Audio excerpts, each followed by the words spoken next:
One post I did want to talk about was the one where they asked how to sing gothically. I really liked that post because there's really no one voice when it comes to goth music. Everybody's kind of different. That kind of ghost haunting noise. Is that like a filter? I've never I can do that kind of deep voice. No, I think that's people's natural voice. They add a bit of reverb, probably. Yeah. That'd be about it. Or a lot of reverb in the case of Andrew Eldritch. Mm-hmm. Especially when he's live. He kind of needs it now. Yeah, people lose their voices. It's crazy whenever anyone posts of like somewhere saying, should I go see Sisters of Mercy? And everyone's like, no! But then you've got other people that are more sensible saying, are they on your bucket list? Then go see them. Oh, yes! Yeah. They're on my bucket list. I'm really sad that I can't see them this fall because I'm like getting married and stuff. Aren't they touring the States soon? Yeah, they are in the fall, which is when I'm getting married and honeymoon and all that stuff. So it's like, boo. It happens. Yeah. The first time they came here, they were playing at a music festival. The same night Psychic TV were doing a one-off gig. I went to the Psychic TV gig and no regrets because they never came back. Jen is now dead and Sisters of Mercy have been back twice. Yeah. And they played on their own. I didn't want to go to the music festival anyway. He was playing with a bunch of rock and metal bands that I wasn't into. Mm. No. I won't go to the poster show. I mean, he's been known at this point to tour with people that aren't in his genre. True. I mean, public, like... He did that on purpose, though, back in the day. He did that on purpose to not be with goths, to try and prove a point. Like when he refused to play with Sunshine Blind. They're too goth, which, from their point, it's like, hey, you know, we've been deep too goth by Andrew Eldritch. That's positive. Yeah. Andrew's an asshole, but he's our asshole. Yes. That's what I love saying, especially when he got attacked by people, basically, for saying ladies and gentlemen, everyone in between, and a bunch of transphobes started calling him, and we were all just like, no, you leave him alone. That happened? Yeah, you didn't hear about that? No. I'm really shocked. Yeah, there was one concert where he basically just said, ladies and gentlemen, and everyone in between. And a bunch of transphobes started calling his agent or shows that were booking him and basically bullying him. And and I think this is the reason that he's doing more tours now, because a lot of the goths came forward and were just like, leave him the fuck alone. Probably by saying, if he just said ladies and gentlemen, that's something. But saying ladies and gentlemen and everyone in between, he's at least trying to be inclusive. Yeah. You know what's funny is that he probably wasn't even thinking about it. He just said it and people got offended over nothing. Yeah, exactly. It's something I used to say even before there was recognition of these things. Yeah, exactly. And it was a big thing. And I think that's the main reason he's kind of not hating on goths as much anymore. Because he's like, you all actually stood up for me. Okay. We care. We do. We care. We may not like his live performances, but we care. I'm going to make it as fun as possible, even if it's great. Terrible. When I saw him, it was great. I loved it. At the end Other of people I was with were like, ugh, but I'm like, as long as you go there expecting post-vision thing, you're fine. Yeah. At the end of his days, he's going to just say, you know what, guys? I was goth. And then just dies.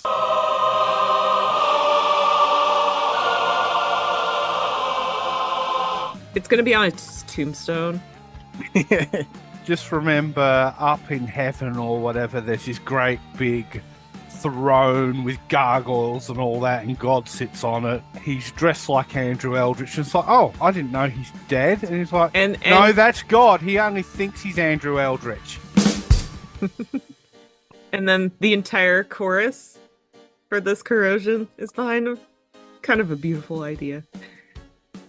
You might want to, shall we do the intro, considering saying who's saying hello, and you can splice it to the back of this conversation. Yeah. Yep. Well, you do it with most podcasts, where they're talking and then they say hello. It's kind of like a ease in, rather than just we being could do hello. it that way. It's like, oh, there you are. Oh, hello. Yeah, that sort of We thing. didn't realise you'd walked in. Excuse the towel. Yeah, I have to speak up. I'm wearing a towel.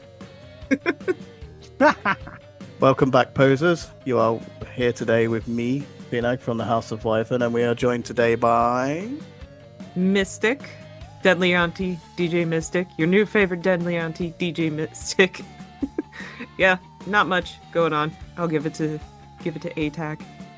Joe, aka ATAC, aka DJ Jelly, Goth Connoisseur, friend to furries, the warden of the weebs. I don't know. Is that enough? He has The many whole things. Daenerys run through. When I go through what I'm doing in the next month, you'll see why I said all of that, but we'll save that to the end. Oh no. So, has anyone been up to anything as of recently? In between now and the last one? I recently went to a concert. I kind of got some bad news for eye surgery. I'm not going to go into that because that's too sad.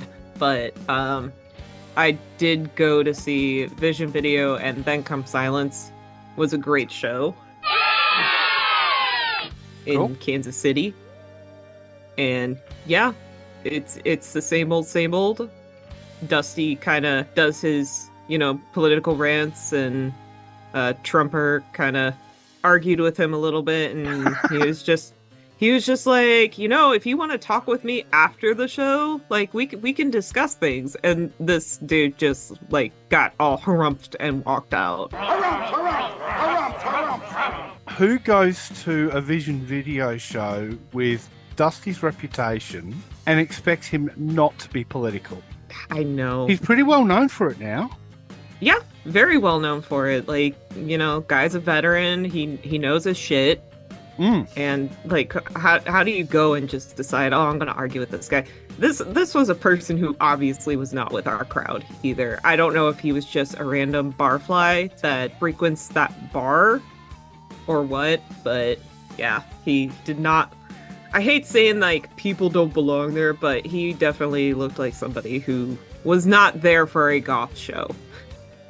How much was the ticket to get in? Honestly, I don't remember because But it would have been something. It would have been something like so. I want to either say this guy- 15 to 20 or 25. So this between those guy three. would have paid, say, $15-20 to drink at a bar filled with weirdos, Mm-hmm. and then start debating the head weirdo on stage. Yes. The fact that Well, he actually said it's okay to debate after is kind of just... Dusty could probably just say, "Ha ha, I have your money." Mm-hmm. Exactly. It's good job. And the you other really band showed too, them. of course. Yeah. If anything, they were probably there for the first two bands. I feel really bad. I do not remember the first opening band. They were good though. That's I why just- they're opening. Yeah. They sadly left. I don't think they were much for socializing, but I did want to get one of their CDs. But yeah. Why you keep your merch table open after. Yeah, exactly. But Because if you're unknown and people haven't heard your music, why would they buy your CD? They don't know who you are. Yeah, exactly. But shouts out, there was one guy, this is also kind of another guy who didn't look like he belonged there, but he was basically Vogue dancing across the whole long ways of the bar during Then Come Silence. Excellent.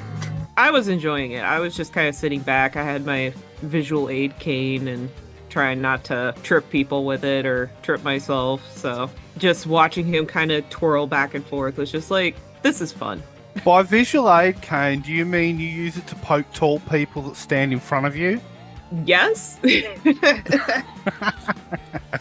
Part of the reason is when it comes to like steps and stuff, like sometimes I'll miss them. I almost fell on my face. In the dark in a club. Yeah, absolutely. Yeah, in the dark or even in really bright light. I can't do it. I'm so goth that I'm literally blind when I go out in the sun. Hardcore goth. The amount of times in clubs I've seen people fall upstairs. Yeah. As well as down. Yeah. Take your eyes a long time to adapt to light and dark, because I have the same issue. Yeah. People need eye patches like pirates where they just switch it over to the other eye. I used to kind of do that. You just shut one eye and get it and go in and open it. It's like, why are you walking around like Popeye?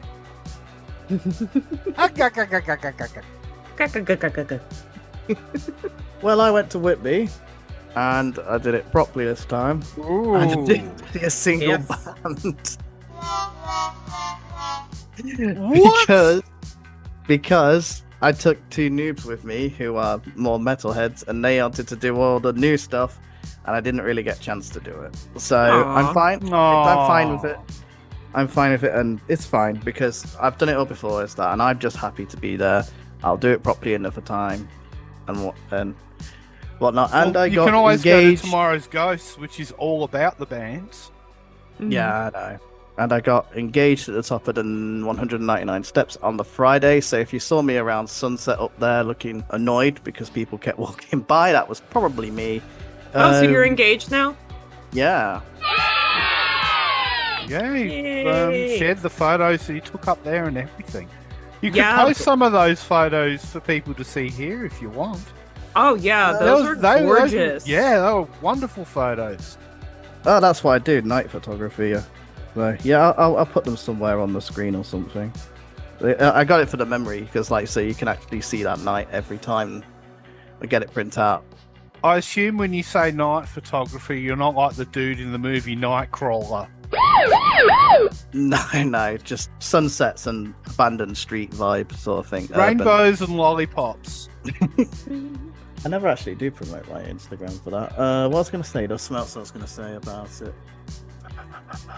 About Whitby. I don't know what it was. I kind of do understand now that I haven't been there for about 5 years, but I do kind of understand now where people are ranting about it because it's gotten even worse with that kind of. It's become like the Tim Burton goth Victorian freak show kind of thing. But I'm not going to complain about it because I enjoy the vibes and Didn't stuff. you say there was just... some sort of controversy this year? I know it weren't controversy. I was just looking at other people's comments about it, and I was on a Scottish goth group, and they're not going to mince their words. So most of them were talking about how it's lost what it means. But I don't mind. It's just I kind of see where they're coming from because their main complaint really is more that all of the hotels and stuff are booked up by the people who want to be gawping at the goths rather than the people who actually want to be there for the music. Yeah. I think that's just an unfortunate, like, it's good for whatever festival or convention or whatever you're holding because it's more money for them. But at the same time, it kind of screws everybody else over. And I remember doing goths at the zoo, and there were people who were photographers that just completely kind of took people's time away from actually enjoying the zoo. And they were just like trying to lead goths into certain areas to just get nice pictures. And you know how we are. We're just like, we say yes to be nice. Yeah. And it's just kind of like, I finally had to implement one rule where I was like, hey, if you're a photographer, take this time to take pictures of people, but please ask for consent and don't take up people's time. Yeah, because it's like you've got to bear in mind that in the streets, they're medieval streets, so they're very, very narrow. So every time someone stops, everybody's polite because it's Britain. We're waiting behind, and then, 5 minutes later, and it's like down even the smallest back alleys of the place. So, I mean, it's fine. Yeah, they're still doing the bands, so the heart of it is still there, and now it's spread out, and it's become a little bit more diluted. But I'm fine with it. It's just I can understand more on the fluff. Yeah, there was 100 stalls of markets, So That's you pretty can't really cool. complain if that's helping out the little guy. Yeah. I mean, I didn't have a huge amount. I had about 200, 300 quid. And I'd mostly took a load of flyers from stalls that I had so I can go onto their websites in future. Nice. Speaking of, my friend Andy from here is actually he writes books. He writes a lot of books about vampires and stuff like that. He's actually going to be at Whitby next year selling his books, I believe. Well, I'm Either that planning or to- he's just going there, but A very In either appropriate time to do it. yeah. You'll Yeah, have to go I've with actually volunteered for an event happening. It's a Halloween festival in Port Adelaide, and part of it is they're going to have like a flea market with heaps of stalls and stuff, which we don't see very often here. So I'm looking forward to that. When you volunteer, of course, you get like a t-shirt and a goodie bag and everything else, and do whatever you do, but they're doing it in like 2-4 hour sessions. So you volunteer for one, everyone gets 2 free tickets for volunteering, and then enjoy it for the other. My daughter wanted to volunteer as well, because she just likes the fun of it, and she's been asking, when are we going to do something for Halloween again? It's like at the beginning of October, but it doesn't matter. It's like it'll be fun to do it, and I think I'll probably run into a bunch of people I haven't seen for a while there too, which would be pretty awesome. Yeah, that would be fun. I mean, it's not Whitby, it's what we have. I'm not really sure if we're Gothic Treffen as well, because is that kind of going in the same way as Whitby? I've heard people say the same kind of thing. It's that big that I don't think it'll ever go that way, but it might be that they're doing less of the goth events and more focusing on the EDM and metal events or something. I don't know. Yeah, I meant more in reference to the bands. Yeah. Because I swear I've seen, like, even 5 years ago, 6-8 years ago, they were starting to dilute it a wee bit. Yeah. I'm just curious. There's one place I always wanted to go. I mean, I'm usually just happy going Whitby because it's not too far. And it's my happy place. It's my happiest place in the world. Nice. It's such a beautiful place. In beautiful Yorkshire, doing an ASMR of my filling my cup up with Coke, which I really didn't think about doing next to the microphone. You can't hear it. No. Oh, Here I am with a bottle of Coke. I think I should do the same. It's It's like almost 2 a.m. here, so I kind of need it. But then again, it's technically a Saturday night. I'm up till dawn anyway. You're a right night owl. Even when I'm not doing anything on Saturdays, I'm just doing it.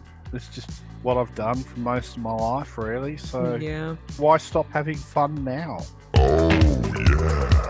Let's Right. move on to the first subject. It's going to be other ways to meet goths other than club nights. So I guess the person who made this question on Reddit probably doesn't like drinking. Coffee or shops. is anxious around people. So what would A people lot suggest? of people recently, over the last couple of years, probably since COVID, maybe a little before, have really talked up how socially awkward and anxious goths are. Mhm. And to be honest, being social is a skill. If you don't practice it, you lose it. And during COVID, we were all locked up. Our skills got rusty. That was for everyone. So if you have someone that was already feeling socially awkward, that put them like worse than zero. Yeah. So I can also kind of understand why people are asking. It's like, well, you don't know if you don't go. Yeah. And don't ever, if you go to any goth thing, whether it's, a bar, a show, whatever, don't be ashamed in the idea that you didn't talk to anybody. Yeah. Because there was one person who said, "Oh, I haven't started making friends for about a year." Yeah. And honestly, that's how I have always made friends. I was homeschooled, and so Whoa. my social life was literally, I got to meet my friends or hang out with my friends maybe once or twice a month because they literally lived hours away from me. Mhm. And having that kind of prepared me, and I think it's the safest way to make friends, because some people are just fucking nuts, or they're manipulative or whatever, and they can spot an insecure person right away. So I think Sorry, just to interject. With those type of people, you can always tell the vibe, even if you don't know the person. Generally, you can tell by looking at that person that there's something going on that isn't natural, or they're up to something. It's like a second Sometimes, but sense. when you're younger and you're not used to Oh, that, certainly, yeah. Yeah. When you're not used to that, you definitely like having that little space to kind of step away and be like, yeah, I'm too shy. You can kind of like get that person away from you. You need to have places to retreat to. Yeah, exactly. Other bars at your place where you order a certain drink and they can get you out of there. That's mostly for like if a guy is hitting on you, the angel shot. Yeah. Yeah. And not all bars know what the hell that is. Some bartenders will be like, what the fuck are you on about? Yeah. But you can easily just, as far as that goes, that's a completely different ballpark. That's dating more That than is a good socializing. idea, but I mean, having something like that at the bar. Oh yeah, definitely. I'm just saying, if someone isn't comfortable who's new to a club, then they should probably know about things like that if they feel uncomfortable, if they've never been to a goth club or whatnot, and it gets a bit overwhelming. There's always that person who doesn't really know anybody, and they always go up to the new people because they don't know what they're like, and everybody else does. Or they could be genuinely nice and friendly, but there is some people who dart around. Yeah. Because they know what they're like. Yeah. I used to go outside where all the smokers were, and I would just sit out there and listen to conversations and kind of people watch, because people watching is just genuinely an enjoyable thing. True. And smokers are chatty. Yeah, smokers are very chatty. And, especially if they're allowed to take their drink out there with them. Yeah. Just have a lighter on you. Or better yet, if you have clothes and you don't smoke, you'll make new friends. Or a pickle jar. We love pickles. A pickle jar? Yeah. Goth pickles, 50 cents. I've learned that goths love pickles, especially dill pickles. Interesting. Pickles are the only ones I eat. Or either dill pickles or just candy in general. Because sometimes here, goth bars will kind of like be like, it's Halloween 24/7. Here's a big bowl of candy. And some of them just stop doing it because they're just like, this costs way too much money. So if you become the official like candy person, you'll make friends right away. This is why you buy big bags of candy from the cheap shop. Yep, exactly. The official cloves distributor. Yeah, do Clove that cigarettes, or... I mean. Do they even sell those anymore? They do. They're not real cloves, but My friend used to get them, and there was so much to import. They tasted really good, I'm not gonna lie. Oh, yeah. What was Every now cool and then. here is there was once a brand of cigarettes called Death. Black. Yeah, I tried to get with them, a and they got banned. Yeah, they would have been awesome just to have one for the back. We I went- think cloves are considered flavoured cigarettes here, and they're illegal. Oh, flavored cigarettes are illegal there? Yep, and cloves are Yeah. considered flavoured cigarettes. Yeah, even menthol nowadays. Well, actually, no, menthol's still a thing. I was going to Menthol's say, still allowed, but that's about it. Meg, you should probably talk about your own organisation of the Goths at the Zoo thing. Because that's Okay. something else. Another means of meeting people outside of Yeah. drinking or the pub Yeah, scene. like, honestly, I don't like using Facebook anymore because I'm actually trying to delete it, but if you make it, like, when I first started Goths at the Zoo, it was just hey, here's this thing I made, let's just all meet up at the zoo and hang out. The first time I made that on Facebook, I got over 1,000 people interested, Wow. and Local. a lot of people went that the first time. I think it was at least 200 people that actually went. Nice. And it was completely unorganized because I was just like, it's just a hangout. Let's just go to the zoo because we love animals. And I know we're going to get comments on this. The St. Louis Zoo is a really good zoo. They take very good care of their animals. They actually have programs and a whole bunch of stuff. They're actually doing a bee thing with Native American people. And I love our fucking zoo. It's completely Nice. paid for with tax money. Like, we have an amazing zoo. One thing about St. Louis is I will always love the zoo. And if I hold goths at the zoo again, even if I moved somewhere else, I would still have it at St. Louis Zoo because it's the one zoo I trust mostly. But yeah, because I know we're going to get a bunch of people that are just like, oh, zoos are abusive, blah, blah, blah. Not this one.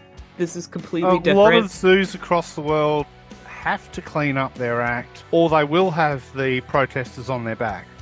Yeah, and there's a lot of Whether conservation. they like it or not. And then Yeah, you've got there- your conservation parks and things like that, which are basically free-range zoos, really.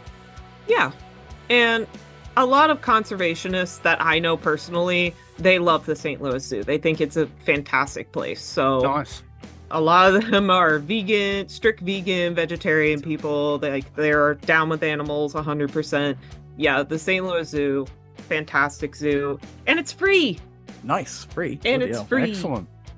Yeah, I I was think going they to- charge for our zoo in Adelaide. I was going to A suggest... lot of it too is because we've got a couple of Chinese pandas. We originally got the pandas because they were supposed to breed. We'd keep the baby and they'd take their pandas back. But because they won't breed, they've kind of gone, well, you can just keep the pandas now. Get them that panda porn. Maybe they need to teach one of them to do the Lindy Hop. Yeah. I was going to suggest there is market stalls again, which are a thing where I am. We get a lot of them throughout the year. Incidentally, not done by the same people. They seem to be various alternative markets that happen around Knots at least 4 or 5 times a year. And they usually have at least 30 to 50 stalls. Nice. So that's something else that can be organised. It's small businesses and thrifting and second-hand stuff. Yep. Yeah. That's somewhere to meet people in all. Yeah. We don't have as Just- many flea markets as we used to here. I used to love them. They're great. I know. Yeah. Thrift stores are kind of dying here, unfortunately. I know Angela Benedict has talked on it a lot. Yeah, her recent video sort of explaining how all the flippers come in, take all That's the what I good was thinking, stuff, Yep. and then the stores realise, Upcharge. hey, we can charge more for this, so they do, and the people that really need it are kind of screwed. Yeah. I've been mostly hitting up like TJ Maxx and Marshalls and Ross, those kind of places, because a lot of those are mostly stuff that they couldn't sell in the mall. Mm-hmm.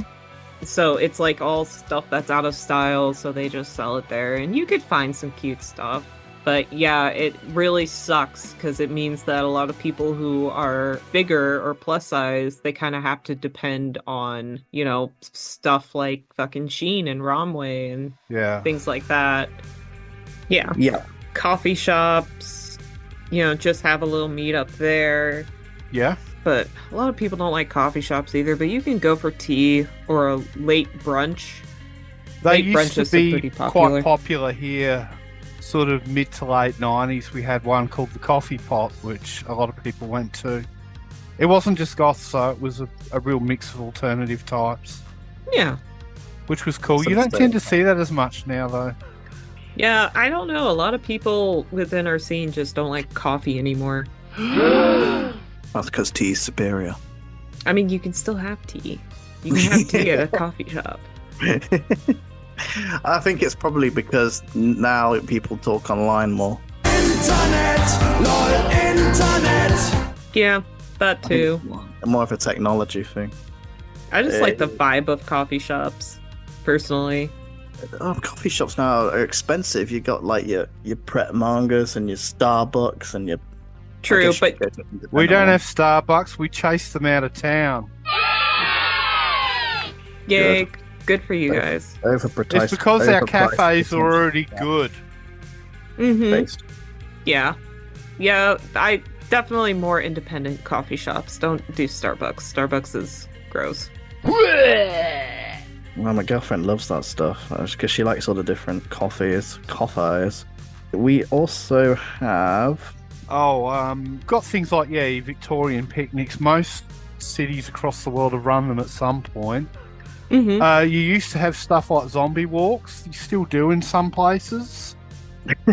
We haven't had a zombie walk here in a few years. Yeah, zombies got kind of unpopular after COVID. Wonder why, but yeah. But yeah, with things like meetups, the advantage of doing a meetup during the day, of course, is you can get teenagers involved who would otherwise not be able to be involved. But it also can be a bit of a risk. Like, we had a couple of creeps here that would turn up to the daytime meetups to creep on kids. Yeah. Now, one of them is actually in jail for pedophilia, and the weird thing is he was someone that DJ at night as well. The problem since then has been, I tried to sort of get things going so we could do more daytime meetups because people want them. Yeah. But the problem is nobody wants to take charge because the spectre of that situation of somebody using them to creep still looms over everything, and people suspect, oh, you want to organise these things to creep on kids. It's like, no, I want to organise these sort of things, and other people want to organise them, because if you don't get the young people involved, they're just going to find something else. Yeah. And also, it's not just kids either. It's also and you do it in public places. Yeah, that too. You do it in public places, out in the open, even if it means one or two of the organisers have to stay around a little bit longer at the end just to make sure that everyone's safe. And you've got to keep an eye on some people. If you're getting a creepy vibe in a bad way about someone, there's usually something behind that. Yeah. Like it turned out one guy was tickling people, and he was getting a bit inappropriate while doing it as well, and it became known enough that everyone pretty much drove him off. The fuck you tickling someone if you don't know someone? That's a wee bit weird. Oh, he was doing it with so people weird. that he kind of knew. That was the problem. Yeah. It's like they say with a lot of things that happen, it's usually someone they know or a family member. And we're not going to go into that dark place right now, but no. If you're going to run something like this, be very careful. It's like the band The Wiggles. You know how they do the finger pointy thing? Do you know why they do that?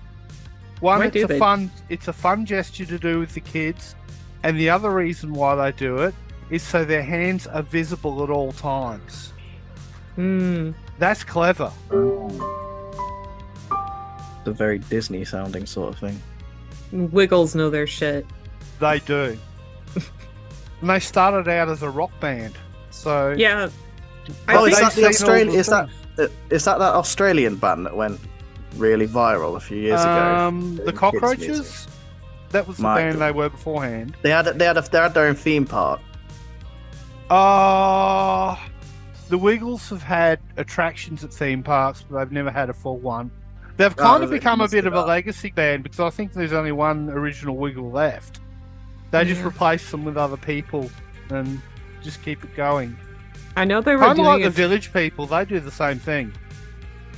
I know they were touring here, and it was like an adults only tour, and people were moshing to like their kids' songs, which is hilarious. Yeah. Yeah, that's something. Salad, yummy, yummy. Yeah, that's the band I'm thinking of. Yeah, that's going to be in my head all day. Thank you. But also, I want to add to the Victorian picnics, cemetery picnics. Yes. Just triple check with the people who run the cemetery. Yeah. You can't be eating on someone's grave anymore. Well, that's not proper anymore. No, not well, anymore. a lot of old cemeteries were designed so people could picnic in them. Yeah, it's still a thing. But the modern sensibilities kind of changed a bit. It's still a thing in the region of Latvia, in Latgala, where they do that every year still. Part of the reason is, well, for one, it's like not your family member, so that's really weird. But two, so they do this now where they cover caskets with cement, but there's still a lot of old caskets. And if you put too much weight on them, it'll concave. collapse, yeah. It'll collapse, and it's not cool. And I mean, you don't want to like, be that person. If you're going to be in a cemetery, take photos next to the grave. Don't take photos on them. Yeah. Don't do that anymore. I mean, I'm not gonna say I'm perfect. I've been guilty of taking pictures on top of tombstones, which that was probably a long time ago, though. that was a long time ago. We know better but now. Better. Yeah, they have plenty of statues in cemeteries that aren't associated with any graves, so you can take pictures with those. But yeah, there are certain spots in graveyards where they can have you eat and have a picnic, and you'll still have the graveyard. Remember when you're in a cemetery to make confessions? Whee! That was a terrible joke. Nobody got it. I'll leave now. Bye. Oh, we got it. We just didn't deem it worthy of response. The Gothquisition is going to be on me. We got one of them right here. I know, that's my point. You're the representative to make sure everything's... If you ever get Danny on, you're going to have to report in. Danny actually does want to come on, but Danny is a very busy person. I spoke to Danny about it last week, and Danny's like, yeah, I definitely want to come on the show. That'd be great. Yeah, that'll be a lot of fun. It's a matter of when. And I said, well, it'll be like, well, it's about bloody time. I've been on Danny's shows that many times. About time that Danny was on something I was involved with. And the people love it because Danny's awesome. Yeah. I don't know much about them. I've They known seem like a Danny really for nice person. years. Even though I do actually listen to their podcast a lot, so Yeah. they seem very orderly, very organized when they do their podcast. Danny is very good at hosting too because they let people talk. That's the way you got to do it. Me, I'd be a terrible host. You're literally hosting right now. Yeah. I'm not hosting, I'm just going for the ride. We're not formal here. Yeah, we just kind of all host, or take turns. Doing a Gothquisition Arnold Rimmer salute if you ever get Danny down.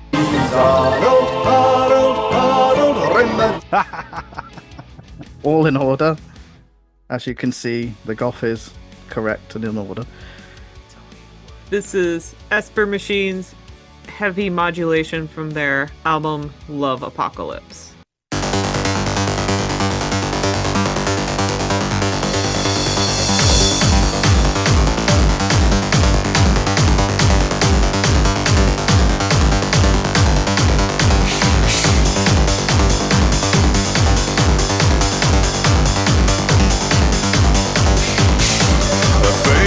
Like the ocean, proud and strong.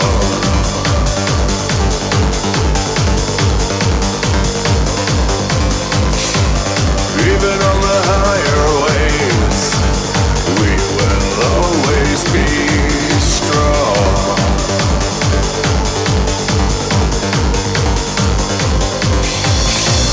You can wait for us. You can rely on us, we're strong.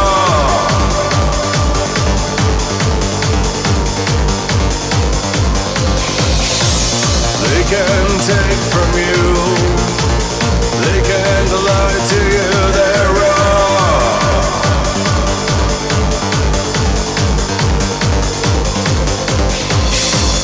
We are far away, feeling like we're gone.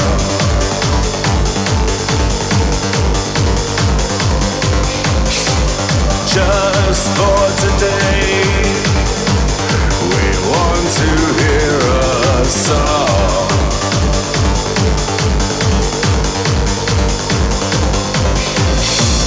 We are close at heart.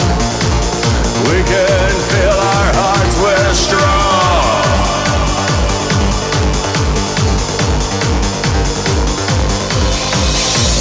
Why did they lie to you? Why did they tell you that you're wrong?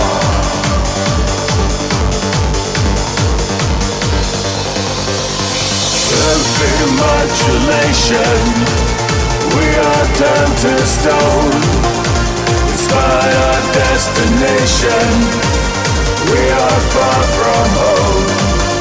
Sparkling constellation, illuminate the sky.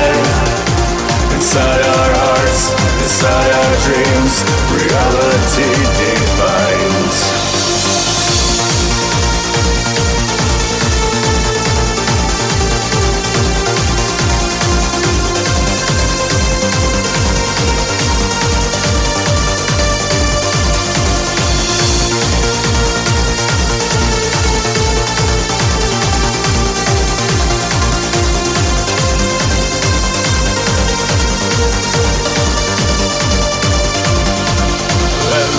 Modulation, we are turned to stone. Despite our fascination, we are far from home. Sparkling constellation, illuminate the sky. Inside our hearts, inside our dreams, reality defines.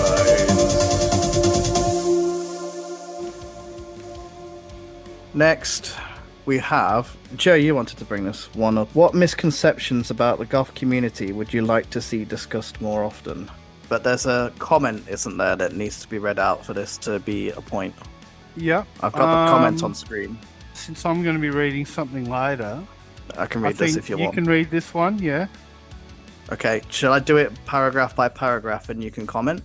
That's probably a good way to do it, I think. I when I found this comment, I thought it was rather interesting. Now, I don't necessarily agree or disagree with everything, but they have a lot to say, and it's definitely worth looking at.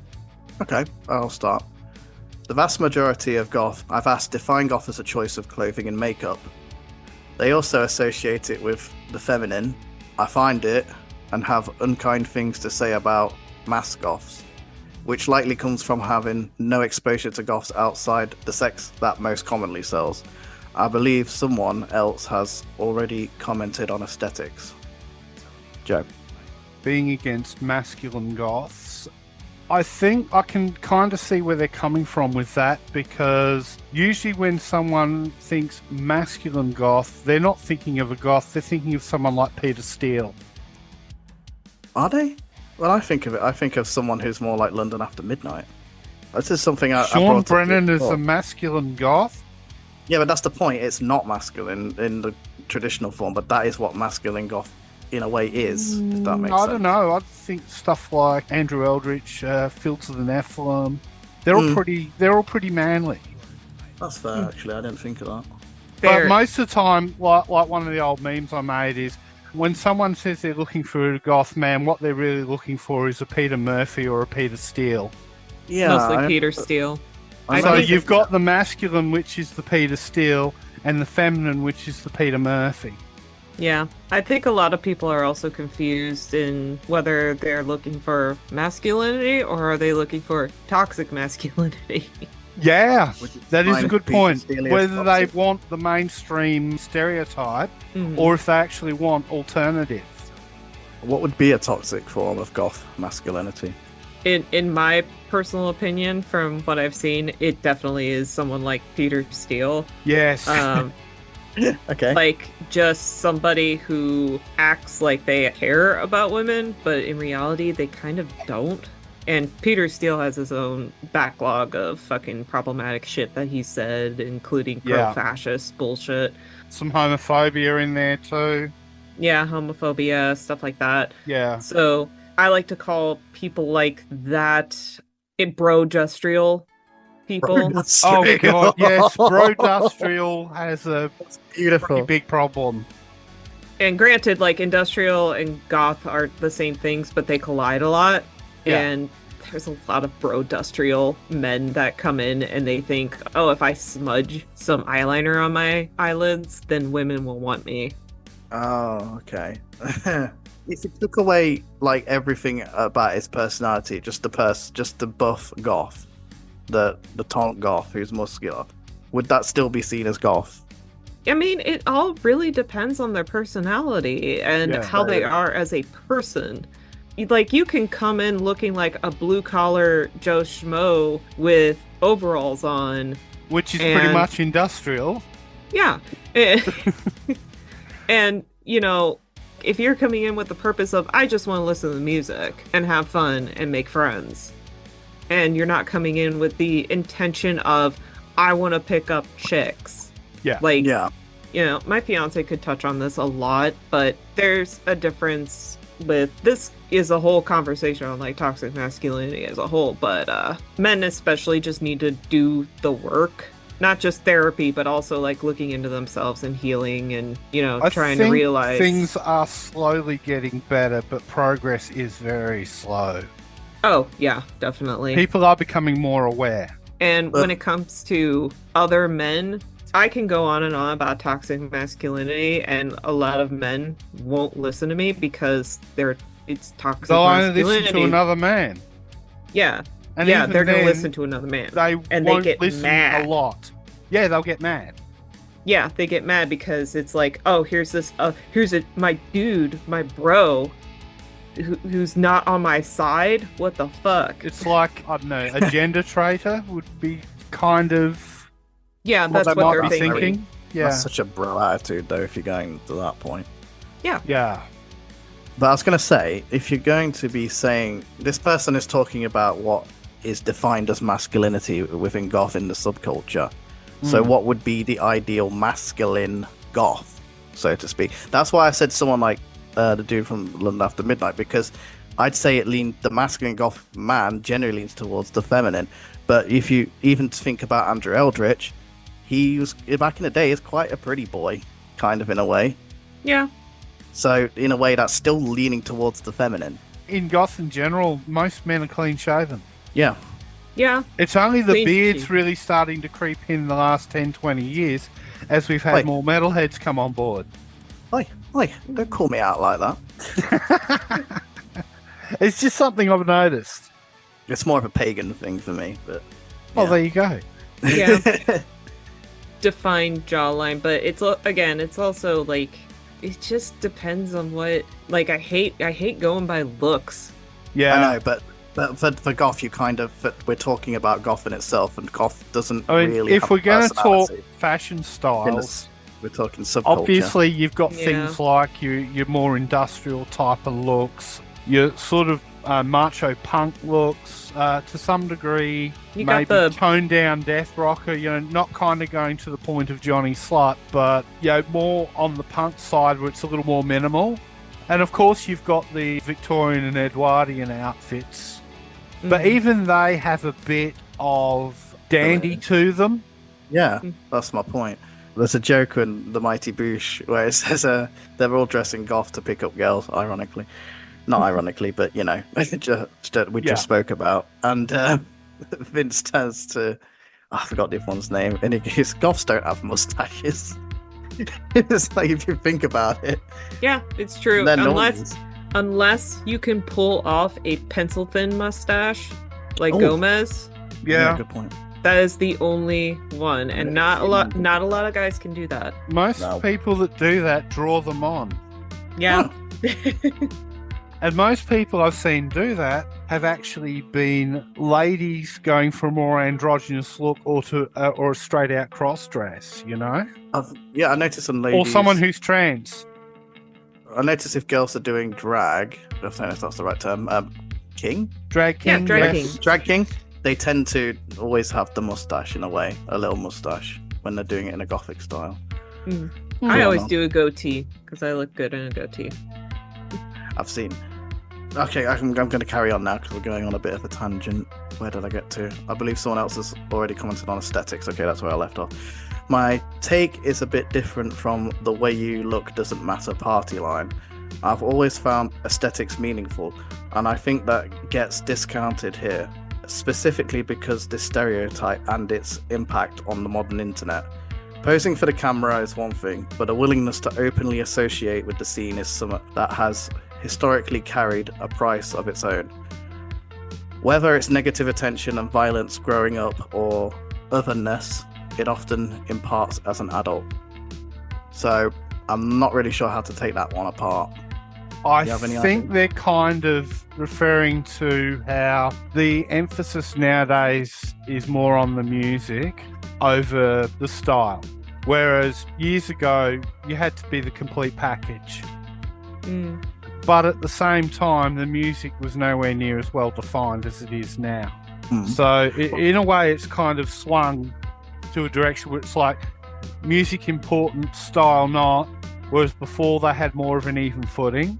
And through dressing in the style, you kind of earn your dues because you look weird, people are going to treat you weird. Yep. Mhm. I think he's kind of alluding to that where people aren't sort of going through the rite of passage, so to speak. They're not Mhm. earning their stripes or That's a very earning their 90s blacks. attitude. That's a very Mm. 90s attitude of them. Yeah, My- I get the feeling this person may be from that era. I'm not sure.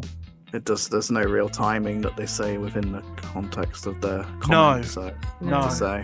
It's an interesting view given how things are now compared to how things were. It's so And- much more easier to be a goth these days. It's literally Oh, down yeah. to The it's pretty bar much is down to so no free low. songs. The Yeah. bar is so low compared to what it used to be, yet people still complain. Like I remember when I was a teenager, it was always like, will people accept me? Or do I know enough about the music? I don't want to look like an idiot. Do I dress the right place? You know Yeah. what I mean? Do You I got to dress the focus right on way? numerous things at once. Whereas now Yeah. it's just know the music. Oh, I can look that up on the internet. Literally. And even back then, that's when Kazaa and downloadable music was a thing. So it wasn't Yeah. that hard as it would have been for someone in like the 80s. Mm. But you could walk into a CD shop back then and there would actually be a goth section. So Yeah. you could Yeah, see the not names of the everywhere. bands. Well, in a Yeah. lot of places. Which makes it even harder then nowadays, because obviously we were still getting CDs like 20 years ago, but the stuff was all mixed in with metal, so metal was being put in the Oh, goth section. compilations. Yeah, they were all over the place. I More goths. remember Hot Topic way back in the day. I was little at that point, so I couldn't even like buy the stuff. But my sister could buy it, and I remember going into Hot Topic with her or mom ages ago, and they used to have goth and metal compilation CDs, and they don't do that anymore. Well, they kind of don't Okay. need to. People make Spotify lists now. They do. The problem but with I kinda Spotify miss lists, though, it. people don't just make a compilation where they pick like one or two songs from each artist. They literally dump their entire discography in. Mhm. And it's Random. like, that's Sets not it a to playlist, though. Nah, it's Even not. when we had to curate playlists for iPods and things like that, you didn't just stick an entire album or a discography in, you cherry picked your tracks. And even then, depending Yeah. on how you're feeling at the time, you're still skipping some of them. Yep, that's just the way playlists is, isn't it? You're always going to play what you like, because you're going to wind up liking the certain lists, even in a list of your favourite you'll like over others. But if Yeah. you've got a list of, say, I don't know, 1,000+ songs, which you'll probably never listen to everything on it, especially if you're playing them at random, you're going to be like, skip, skip, skip. Yep, that's what I'm saying. Also, another Oh, top tip, never put your favourite song as your alarm. yeah, you'll hate it. You'll hate it. Every time you hear it, you're triggered. I prefer a loud, obnoxious noise, personally, that just makes me want to wake up. Like, I had one phone that only had these really calm, soothing songs. It's like, give me something loud like an alarm. Yeah, everybody is using their phone as an alarm I clock hate that now. sound. Good. It wakes me up. Makes me want to turn it off. I used to have one that changed depending on the weather, which was pretty cool. So at least it changed every time you woke up, so it didn't become monotonous and hating life. Whenever you hear it when you wake up. That's interesting. Yeah. Is that like an app or something? No, it was Or- on the timer. It was like you can set it to the thing, but it seemed to get stuck always on cloudy, which is ironic living in the UK. I could imagine this in the UK to be constantly be going fog, fog, fog, fog, fog. Snow. That's more smog. no, Nah, it's rain. no. It's rain. You think Rain, it snows a rain, lot rain, in the UK? rain, rain. You think it snows a lot in the UK? No, only in the I'm north, just making really. a guess. You're in the north. I am, but I'm not proper north. The proper northerners, they get lots Oh, of you're snow. not north of the wall. Bloody hell. That's the north. Oh, don't get me started on northerners like saying what is north and what's not, because oh my god, it goes on forever. I was going to say no, it's always stuck on rain or cloudy, which 51% of days are overcast. I'm going on a tangent. Yeah, back to it. Yeah, I mean, I don't have any argument with the whole thing. I think it's good that fashion isn't the main thing being focused on, because I can only talk about shoes for so long, Not just that, as you get older, the fashion becomes less important. Yeah, especially in our culture, and a lot of us can't wear what we want to work and stuff like that. But that's it's supposed something to be... that gets me. It's like people like, okay, I want to goth up my uniform. It's like, it's a uniform. Yeah. I could see that. Why? For myself, I did kind of do that because I felt like I wasn't comfortable wearing that sort of thing, so I wanted to make it more myself, to be more comfortable with myself if I'm going to be in that for like 10 hours a day. I'm just glad my whole uniform is black now and not ugly khaki colored. I tended to go with the attitude of, well, I work to live. I'm wearing this crap to earn money so I can wear what I like in my own time. Yeah. And I don't want to ruin all my good stuff at work. Yeah. That's one good thing about a uniform, I hate to admit. Yeah, I do wear jewelry because I'm really bad about wearing jewelry every day, like including my piercings and stuff. So I've started bringing my more basic kind of goth jewelry, bringing that to work and then putting it in at work. So even if it's something like a pendant worn under your shirt. Yeah, that's because they can get a bit funny with messing with the uniform depending on the job. But then you've got other jobs where your uniform is to be you. Yeah, I used to wear my battle vest to work, and I would take it off in my office because it was essentially my purse.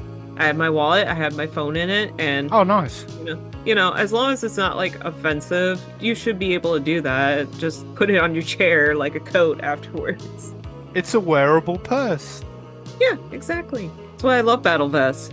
Now I have a bag purse now that's kind of gothy looking, but that's because I have like an iPad and stuff that I bring to work now, that's what's crazy about women's fashion is the lack of pockets. Yeah, it's totally a corporate scam to get us to buy purses. Oh yes, a big handbag. Yep. Big handbag, cool. Yep. Interestingly enough, the next line they say is, when the stereotype of goth becomes a style, a thing to perform, it erases that existence. Nah, I don't agree with that. I do agree when you put certain fashions under a label like trad goth, it gets old, but the beautiful thing about goth fashion is you can add your own shit to it. Whether it be gender, cultural, whatever. When I dress up in goth clothes, I also wear a Native American bone choker to represent my own culture. And I've been told by people like, oh, your outfit's really cute, but I wouldn't wear that. And I'm like, well, yeah, you're not Lakota. It's your outfit, not theirs. Yeah, it's my outfit. So it's like, I'm going to wear feather beaded earrings. I'm going to wear a bone choker. I'm probably going to wear moccasins. And I've been seeing a lot more in the Native community making gothic ribbon skirts, which is really awesome. I want to make my own. And they're fairly simple to make. Putting your own culture into it, or putting your gender, or putting something you're proud of into your outfit to make it your own. It's supposed to be the fun part of the goth subculture. It's literally the creativity. I was going to say, I also got that with when I put Celtic stuff in my beard. I was like, I like everything else, but you just look weird with that in your beard. I'm just like, well, shut up. I don't care. You are weird. Yeah. You're allowed to. Yeah. My glasses are ladies' frames. It's like, and tried all the men's frames on. They just didn't look right. Mm-hmm. They're cat's eyes. Cat's eyes are cool. Cat's eyes are the best. Yeah, my girlfriend has them too. Fiance has them too. They are certainly in fashion at the moment with goth stuff. They work on a lot of people's faces. Yeah. I hate drinking glasses for myself because I've got a potato head. When the stereotype of goth becomes a style, I think, to perform, it erases that existence. I'm trying to say that the stereotype of goth as an aesthetic is something I loathe because it does matter to me. But what matters is creative self-expression. When goth has a rigid set of rules to perform in order to be goth, then it is just more oppression. I never understood the whole I'm not for labels thing, because it's like you have a name. Everything is labeled because we're all just goofy monkeys trying to figure out this life. It's also how our brains work. It's you recognize something and you need to remember it for future, whether it's a good thing, a bad thing, or it will kill you. Yeah. I remember this one quote, if we didn't have labels, then people in Florida would be drinking Windex.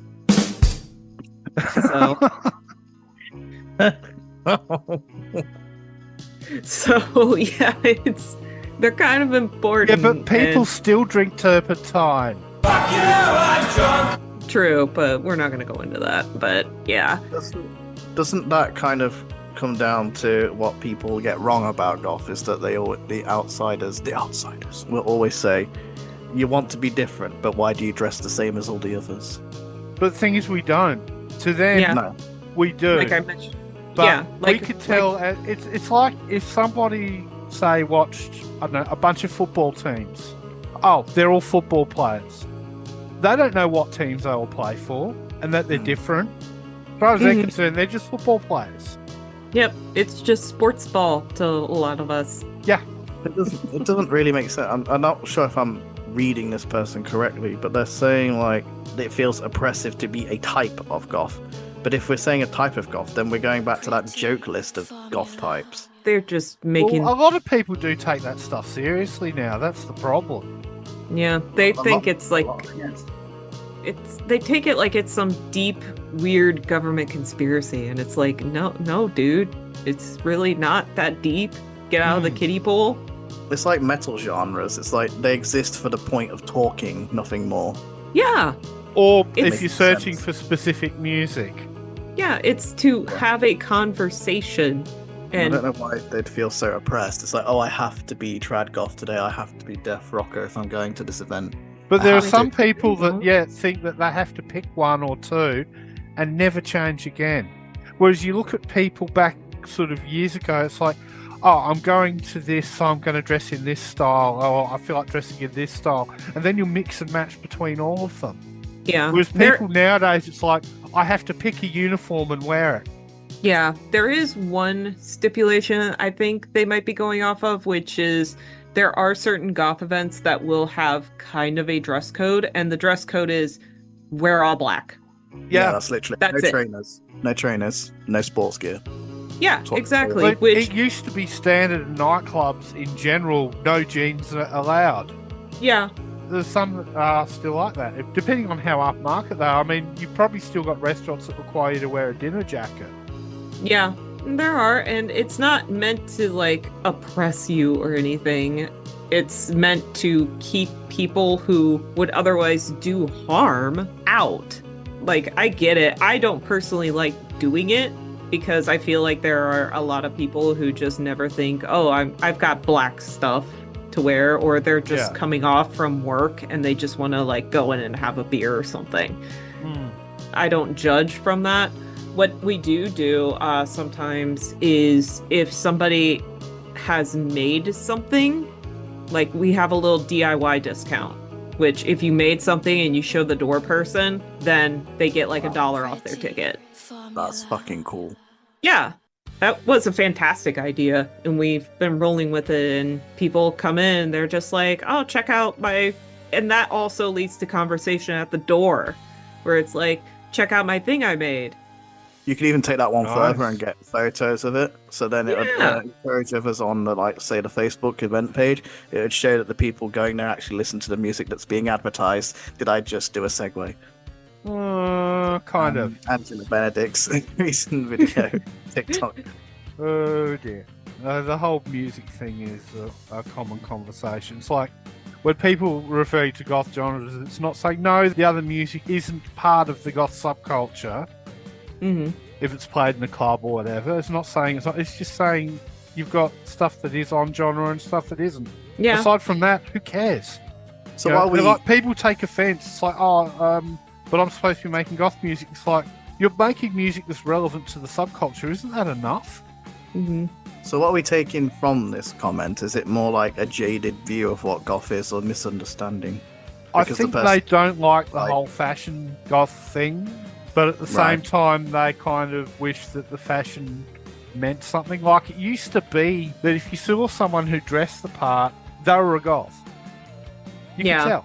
But nowadays, though, you don't know. When they Because hate being called darkly it's inclined. just, people could be anything, because everyone shared and borrowed from each other all the different subcultures in a way that you just can't tell anymore unless they've got an obvious signifier like a band t-shirt or a patch or a button or something like that. Yeah. I personally just find it weird because it's like, it's not that I don't want to meet people in the wild, but when I'm doing groceries and stuff, I don't want to meet people. You're there to do a job. You're running out. Yeah, I'm there to do a job. I'm there to do chores. Like, I don't also, dress to the nines when I'm shopping anyway. Yeah, I don't even like running into people I know at the grocery store because you end up in that awkward situation where it's like, oh, well, nice to see you. And then you say can see bye. the awful food I buy. Wonderful. Yeah. And you run into them in the next aisle again. Yeah, you just Next keep aisle, running next in. I hate that. It's like it's like a physical nails on a chalkboard. Just like Instead I feel of like silently judging people in the club for the way they look and their music taste, you're just secretly, silently judging each other for what you're buying. I'm not even judging people. It's And just how I you just hate dress. that awkward moment. Yeah. I've seen people do that in clubs as well. I'm gonna say it's a bit like when two goths see each other out in the street and they just don't talk to each other, even though they keep staring at each other. I know. At least give them the Awkward. nod. Yeah, that's what you I give do. the nod. Do the nod. Yes, I acknowledge you're one of us. And if they don't give you the nod back, it's like, prick. Yeah. Or you get the judgmental smirk. Yeah. I've gotten that a couple times. You Which want to do Yes. song, Joe? Oh, yes, the song. Oh, speaking of judgmental stuff, this song is completely not that. It's actually a song by... Have you guys ever heard of a video that was quite viral called Sad Party? Maybe. That sounds familiar. Sad Party. Do-do-do-do-do, Sad Party. It was by a group or a guy, I'm not sure which, called Haunted House, and that's spelled Haus. Now, the song I've picked for this one, though, is not Sad Party. Everyone knows that song. This song is actually from their second album, which was released in October 2016, and the album's called 1134, like the time 1134. And the band is obviously Haunted House. They're from New Orleans in Louisiana, so very spoopy. So spoopy. And the song is Dead Man.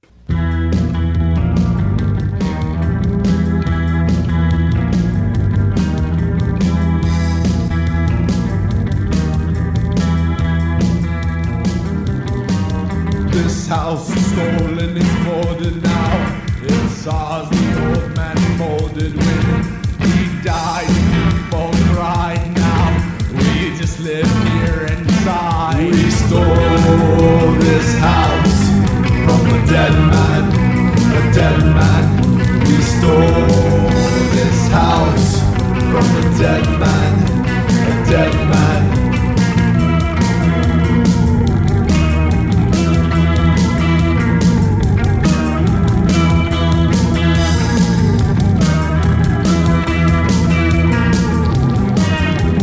House is crowded, it's loud, and ghosts haunt the stairs by the garden, and cobwebs surround it. I found it, and it's nice. The screams how they sounded. We stole this house from a dead man.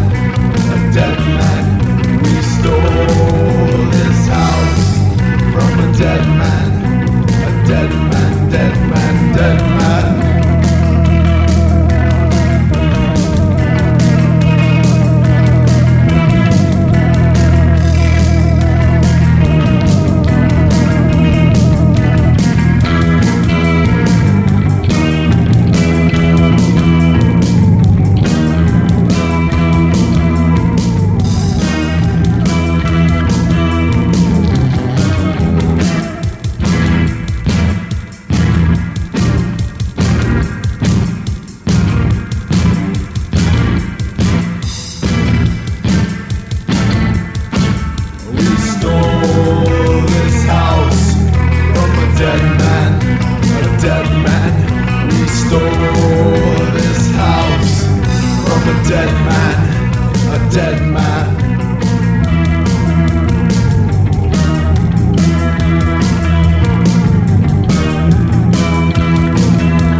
go on a bit of a tangent, talk about Meg sending that meme with the Aurora Borealis steamed hams. Superintendent Chalmers, welcome. I hope you're prepared for an unforgettable luncheon. Because the UK last night had Northern Lights. Aurora Borealis. And it's so true. It's something that made me laugh so much, and I called everybody out on Facebook, the entirety of Facebook. Delightfully devilish. No, I just called out my friends list because everyone was posting pictures of the Northern Light. Aurora Borealis. And it was beautiful, these amazing, stunning images. And I just called everybody out, are we not going to tell the people who missed it that you couldn't see shit and the only way you could see the Northern Lights was by taking a photo in night mode? That's it? No. Because looking at them in the naked eye, you couldn't see shit. Well, here really tonight, sad. they're It was like a grey. It was like a glow. No, Mother, it's just the Northern Lights. Not even for that. For me, it was like a grey tie-dye in the centre of the sky with a tiniest bit of colour, like a pinkish red. So you Is that actually can because- see something, though. Yeah, I mean, it's the first time I Okay. saw it. It was really Is magical. that for me, 'cause because- that's Yeah. green. Is that because of the light pollution? Partially, but I live right in the literal edge of South Notts. Behind me is nothing but countryside. Okay. Get a So good that's view, why I yeah. could probably see it better than the people in the centre of Notts, because theirs was like a glowy smog. Oh, you gods! My roast is ruined. Yeah, So I could make out that's pretty the much what it's like individual here. bits. But I'm sort of in the middle of the suburbs and we're on a plain. If we went into the hills or something, you'd probably see it a lot better. I've seen a few photos people taken on the coast, and they look really cool. Yeah. Yeah. Because you've got nothing I was blocking it over the ocean. I was just laughing so hard at it because loads of people I can't hear. It's you need a phone. Good Lord, what is happening in there? You need your phone to see it. It's loads of people just smugly taking their photos, just filling it out, because literally when I walked out, we decided to go out because I'd heard about it being out earlier. And then we went out and the entirety of the estate was out. Everyone was out looking at it. And then people were taking photos, putting them on Facebook, and it's no one was commenting. It's everyone was so smugly putting their photos on. It's just you couldn't see shit. The only photos you're getting are literally from your phone. That's the only way you could see it. And no one was telling anybody across Facebook that was it. And it was just this weird kept secret of smug. Smug mode. Smug But- mode. Gatekeeping Aurora Americans. Borealis. Gatekeeping the Aurora Borealis at this time of day in this part of the country, localized entirely within the UK. Yes, And yes. Australia, we can see it from here, kind of. Just so lucky. I mean, Yeah. I've heard in further north, in Scotland and Norway. Well, we can see the- something, whether it's I probably should go out with my camera later and try things. So in night mode, you say? Steamed clams. Yeah, like a long exposure. Oh, okay. I'm But not even I heard sure you if could my see it in phone the does US as that. well. It's like, no. Y'all fancy with your Aurora Borealis and fucking free healthcare. You call hamburgers steamed hams. Yes, it's a regional dialect. That's the first time that all of the UK ever saw it in centuries. It's usually a bit further north from where I am. I made it, despite your directions. Yeah. Northerners. It is very cool. True Northerners. Well, Seymour, you are an odd fellow, but I must say, you steam a good ham. Right, I'm going to move on to one subject. It's a mini topic, and a lot of people bitch about it. What do you guys think if you had no budget, you had to complete anything you wanted, you could buy, or in general, you've got your own place, and would you goth it up like the fucking Addams Family place? Would you make it the most Victorian goth house ever? Or do you think that's a trope and you don't need to do it?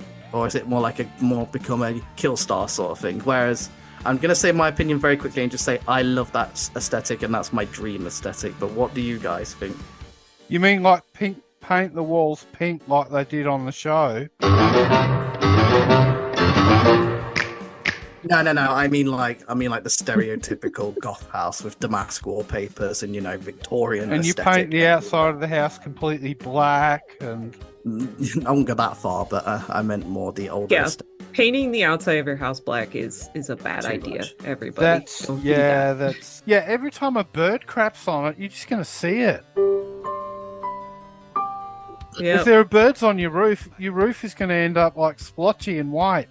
It's Galahs also are shitting on my roof again. it's also going to absorb heat So if you live in a hotter part of the country, yeah. it's going to suck. I think in like a northern part of the country where it gets cold, like that's a great idea. But yeah, when it's too hot, But then it's your like, neighbours will complain because, like, oh, the house is an eyesore.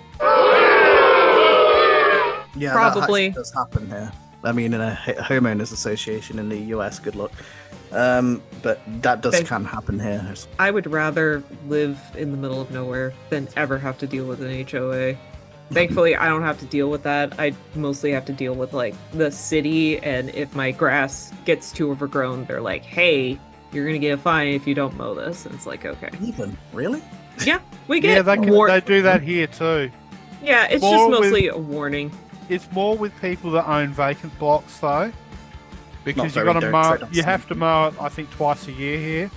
Mm. And if So you don't, what they do do you- have council inspectors that check. They'll fine you. Yeah, I'm trying to change my yard into an entire clover yard because that's way easier to maintain. So And it looks nice. would you make the internals of your house look like that, like Killstar threw up in it, or alternatively, like a Victorian goth sort of thing? Do you like that style? Would you do it? The Victorian style, yes, because I'm kind of sort of already doing that. The style you're kind of talking about is maximalism, which is just covering your wall in different knickknacks and pictures and Yes. yeah. So I call it neo-Victorian, but yeah. yeah, when it's like you're covering walls with cool stuff that you own, that's maximalism. And a lot of people confuse that with hoarding. It's no. If you have a place for something, that's not hoarding, it's maximalism. Got like a nice deep red living room. I don't paint. I'm not for painting a whole room black, but that's everyone's No. preference. Black I learned rooms look so dingy.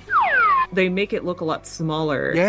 And no matter what you think about Aurelio Voltaire, he's got good advice on Gothic homemaking. And Nice. even he's just like, don't paint your whole room black. You're gonna hate it. Get a nice red or a purple if you want to do something dark. Purple, reds, greens, blues. Red, That's- green, blue. Yeah, just dark colors. Works. So would you It's do not that? as oppressive as you said. Would you do that, Joe? Would Or I you- do are it? you- do you not Well, care? given our living situation, they actually won't let us paint the walls for a start, so I've got to work with what we've got. No, I mean, But as if- far if as like they're in the collecting room. various things that I like, I do own a coffin and I have it sort of propped up. I don't have it in here anymore. I'm sort of setting up the spare room now that my son's moved out. It's kind of as a studio, I guess. And I'm putting a lot of my stuff in there. So it'll be that room for that sort of thing. And the coffin, I've got like a skeletal bat hanging from it. Mm. That's the same one I used to use at gigs and stuff. Let's be honest, Halloween season is decor season for a lot of Yes. us. You just find a lot of cool stuff that you don't see any time of the year. Or Yep. you've got to buy it online and then pay for shipping, and that just makes it not worth it. the US has the best stuff, and I'm not paying those postage fees. Oh, yeah. I mean, it goes both ways, especially like, I believe both of you have like the best clothes companies as far as like goth stuff goes. I'd probably Oof. say in Europe more than. Not in Australia. No, we have to Not in import Australia? everything. Yeah. What Yes. companies you mean? Or do you not? If you don't want to. If you're buying from places like Wish and Shine, it gets here faster, Yeah. but it still takes a couple of months. There are Which a few- that doesn't make sense to me because you guys are not that far from China. Oh, sometimes it Um, might what? only take a month, not- but oh, he ain't. yeah, it depends. Shipping can be random. And Yeah. of course, if you want it fast, you got to pay extra for it. And shipping's already expensive for everything here. Like, Mm. even just buying records and that. Would I have records on display? Because I've got my record player set up in there too. But Oh yeah. because it's not air conditioned, I've got to keep my records in the lounge room. Records in freaking Europe. Oh my god, the shipping makes a record go from like $40 to like $100. Really? Yes. 'Cause I used to Yeah, I've work seen for a that company sometimes that sold too. stuff to- Yeah. I used to work I- for a company that sold stuff to the US, and it was always way more expensive to get it from the US to the UK than vice versa. yeah. But then again, we might have had a discount because it was a business. Yeah, But I There mean, used I to be found an one thing eBay absolutely seller abhorrent that sold was the records US. in the United States. They were based in, I think they were based in Tennessee. They had the postage included in the price of the records. So I bought so much stuff through them. And this is goth music. I've got Killed by Death Rock Volume 2 from there, a couple of She Passed Away records. I haven't bought from them in a while, but I don't think they do that anymore, but they had it all in the price. So if I was paying between $30 and $50 a record for that shipped, I don't care if it takes 2 months to get here. That's a good deal, considering what we're usually paying. yeah. You try and buy a single record on Bandcamp, it can double the price. Oh God, yeah. That was a huge reason why I haven't bought any UK vinyls in a long time. But I think we all sort of have to deal with the postage issue to some degree, because the grass is always greener on the other side and they have better stuff. Right. Joe, we will move on to your segment. Oh, that one. Okay, as a lot of people know, I moderate a few groups on Reddit, and one of the big ones, of course, is our Goth. And we get a lot of traffic there now. I think we've got well over 100,000 members, but we have a lot of people that come and go. We've got to police the forums to make sure things stay on topic, which means we've got to delete a lot of posts. We've also got to ban a few people along the way that are either being creepy or being abusive and things like that. Now, we will get a letter in mod mail. We get a lot of them with people protesting, like, why did you remove my thread? Why am I banned? Blah, blah, blah. And you explain it and then they don't like it. But sometimes you get something that's special. This is a mod mail that we got that is special. And I got permission to read it. I'm not going to name any names to protect the idiotic. I call this, as well as the thread that got removed, attempted intellectualism. Basically, they're trying to sound so smart. It's like when a stoner gets philosophical. So I will read this out. I'm the main character.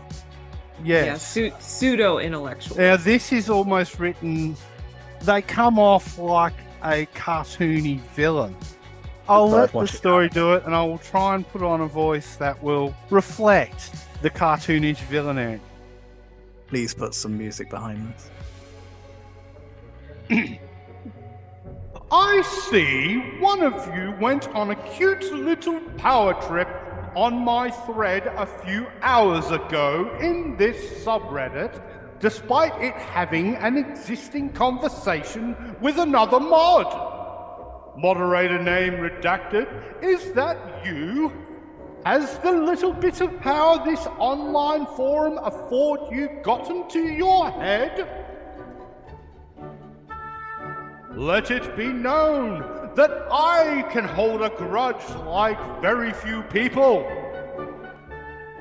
Eternity is an awfully long time to be on my bad side, and the world is an increasingly small place. Sooner or later, I shall seek you out and show you a taste of what real power looks like. Like when the tables are turned, and when it is I who is in a position to judge you. You shall be crushed like a bug. Enjoy this little bubble of yours where you created an alternative reality as to what goth should and shouldn't be, and feel free to enforce that vision. But remember, there are consequences to what one does in life, and you shall face yours. You will not get away with this, because the subreddit does not belong to you. It belongs to every fan of goth culture around the world. And you would do good to remember your place as a guardian of this community, not its author. Nothing personnel, kid.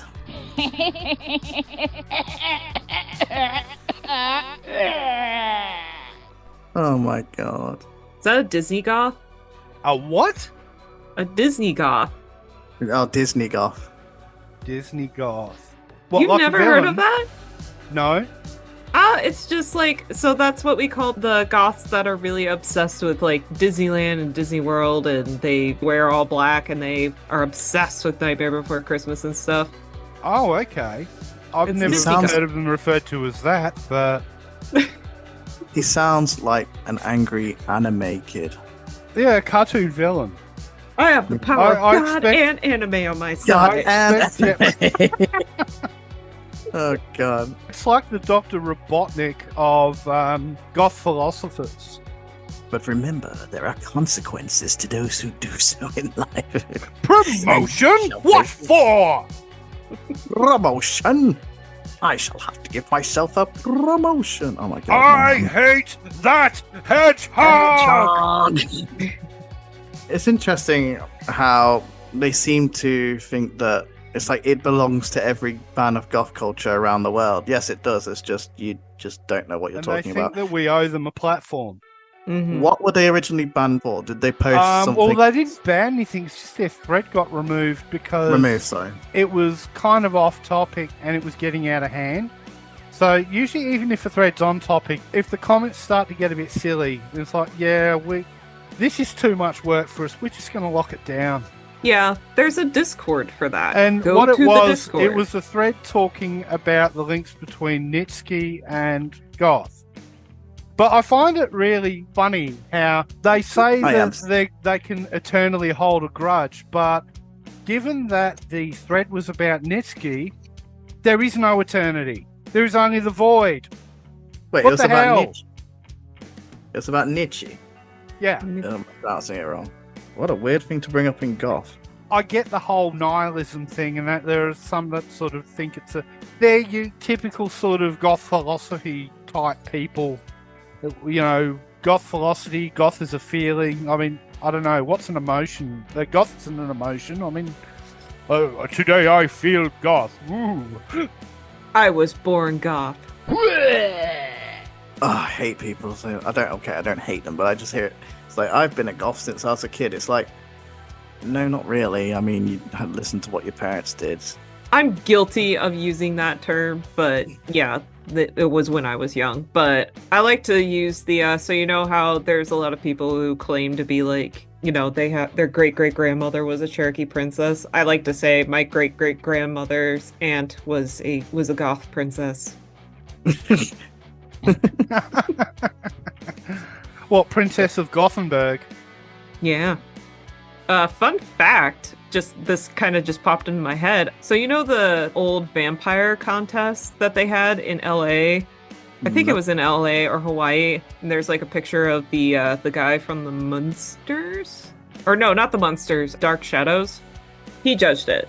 Well, there's a famous picture and this lady being crowned like Miss Vampire or something.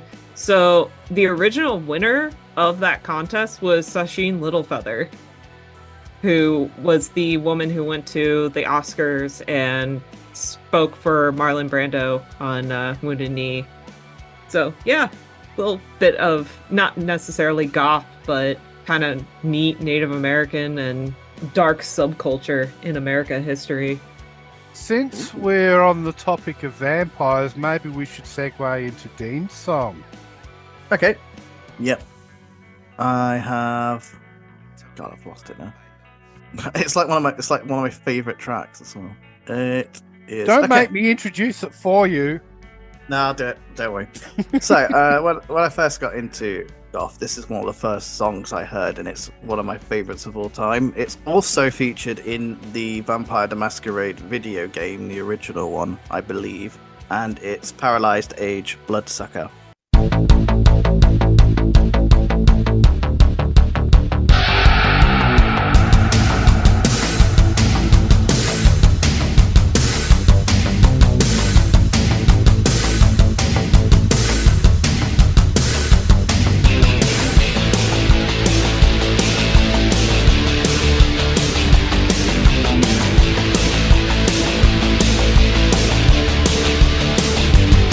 Now it's time to die.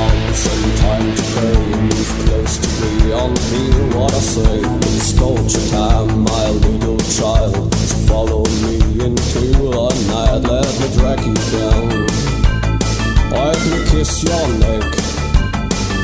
Please don't be afraid, I'll show you things you won't forget. Now it's too late. I thought I saw a guy empty you. There's no escape. You have to follow me into the empire of the vampire, where all dreams turn into fright. Into a land called Transylvania, where life begins at night, begins at night.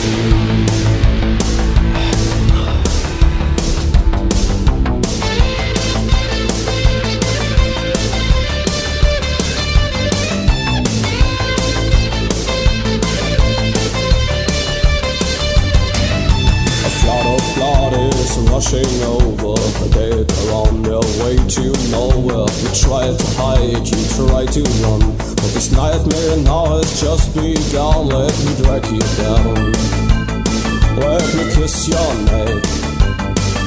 Please don't be afraid, I'll show you things you won't forget.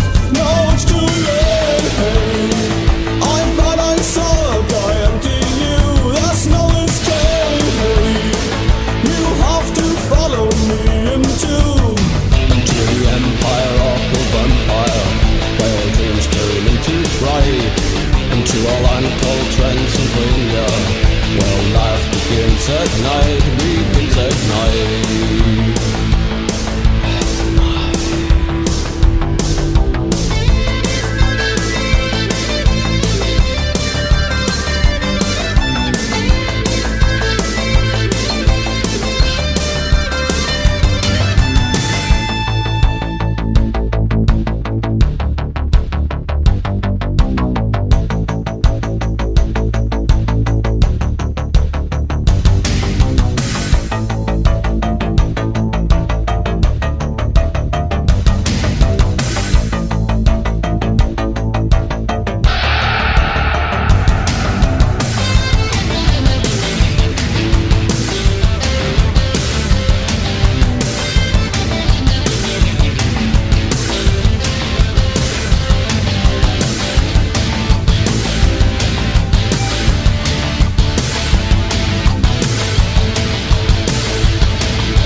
Joe, it is the 9-year-old Goth Club.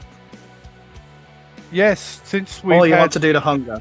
You want to do the hunger and then do the Goth Club? No. I think we should save the 9-year-old Goth Club for after because we're going to need it.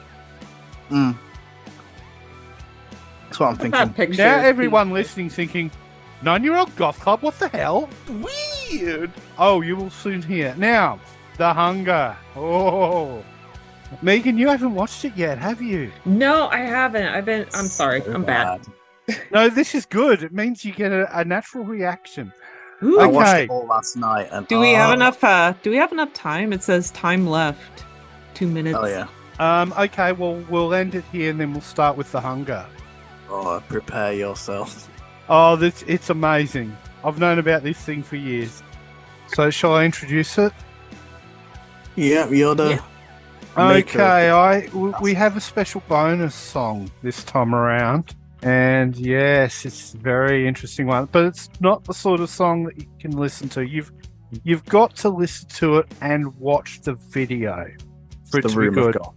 Meg hasn't seen it yet. A bit like how last time I hadn't seen that commercial. So it's going to be interesting to see how she reacts. Now, I've known about this song for years. And the first time I found it, don't ask me how I found it. I don't know. When I do research for these things, I could end up anywhere. People are like, where do you find this stuff? It's like, I'm like a magnet for it. But anyway, it is a song called The Hunger, and it is by this guy named James Prince, in particular by a company, by the looks of it, I don't know if it's a company or not, called Astaria Films. Now, their channel, this was uploaded 13 years ago. Their channel doesn't have a lot on it, so maybe it was some sort of art project that failed, or I don't know. But it needs to be seen to be believed. Dean, take it away. Let's see if you have sound. Oh, we do. There's sound, yes. IT tech to the rescue. The hunger burns forever.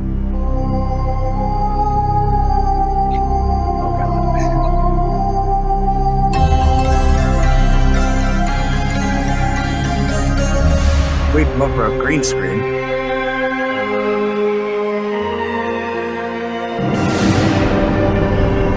This is so 90s. Is this a movie trailer? This is just an intro. Oh no, The hunger is never ending. The hunger is never filling. Always thrilling till it burdens your soul and you fall into a bottomless hole. They got isekai. Oh no.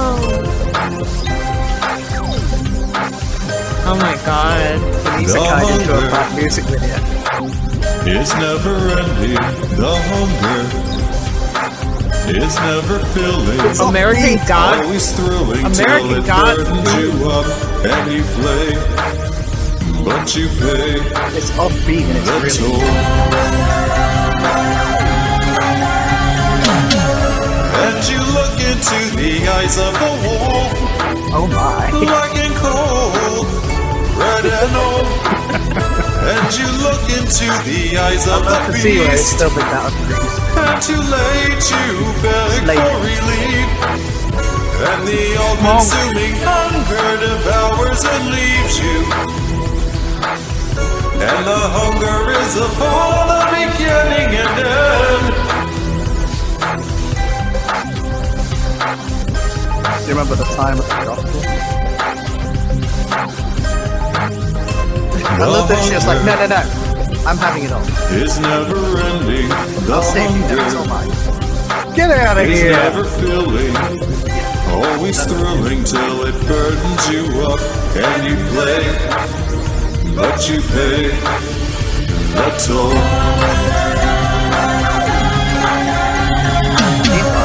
And you look into the eyes of the wall, black and cold, red and old. And you look into the eyes of the beast, and too late you beg for relief. And the all-consuming hunger devours and leaves you. And the hunger is upon the beginning and end. You got spin on your face. Got a booger. Get that booger. Always thrilling till it burdens you up, and you go back again and again.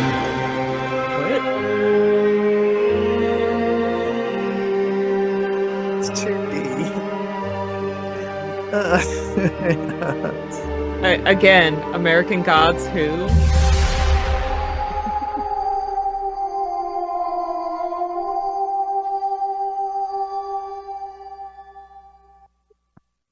That was magical. I did not hit her. I did not. Oh, hi, Joe.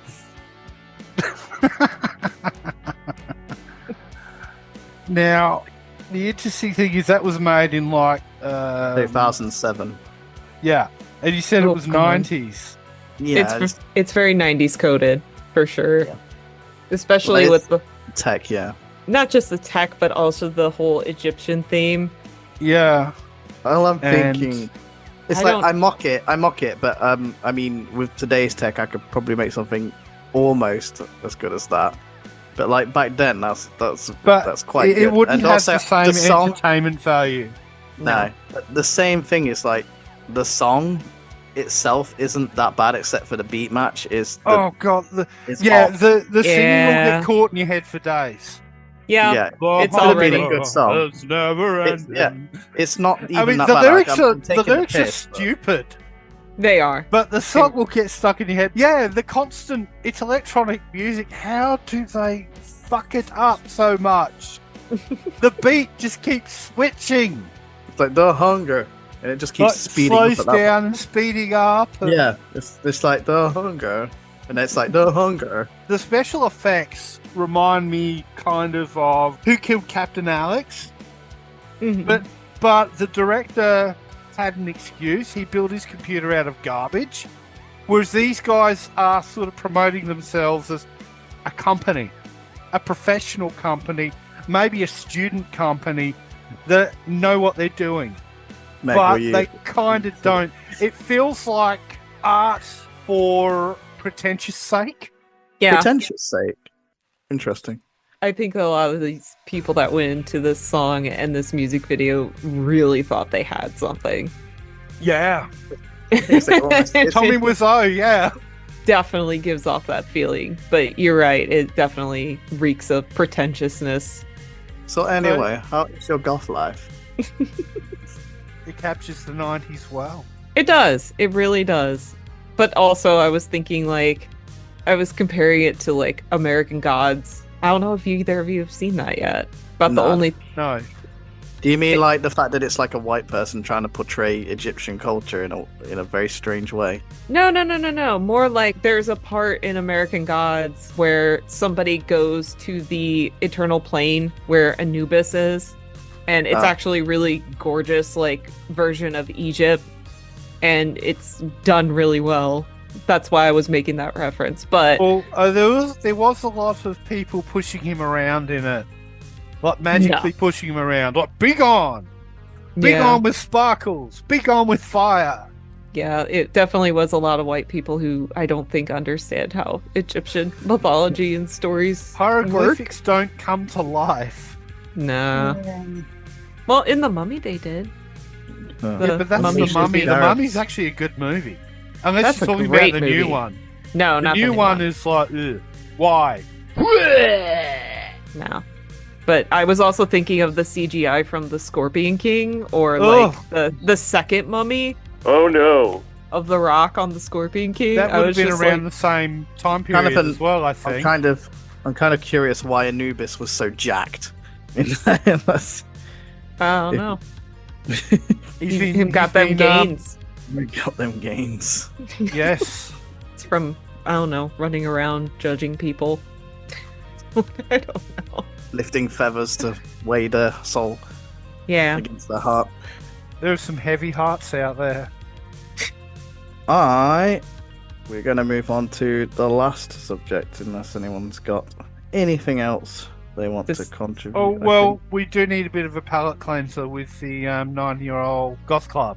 I mean, we've got Goth Meme of the Week, Goth Quiz for Stereotypes, but I ain't got anything lined up for Well, them. that song's pretty much me-mish enough, I think. Yeah, I definitely think that's the we've goth meme. we've actually basically done the whole list, which is surprising. Nice. Goth meme of the week. Joe, you know more about it than I mean. I remember reading it, but I can't remember all the beats. Okay, here we go. Now, this post was from about a month ago, and it's titled, "My 9-year-old son is starting a goth club." Assume it's the mother. My kiddo is starting a goth club at his elementary school. I'm a lifelong goth, and I'm helping him work on playlists for the club. Any suggestions to play for kids aged 5 to 12? Thanks. I also wanted to show off the adorable poster he made. To answer her question, I am the worst person for that. Have you 'Cause seen, I'm the, have you seen the poster? Yeah.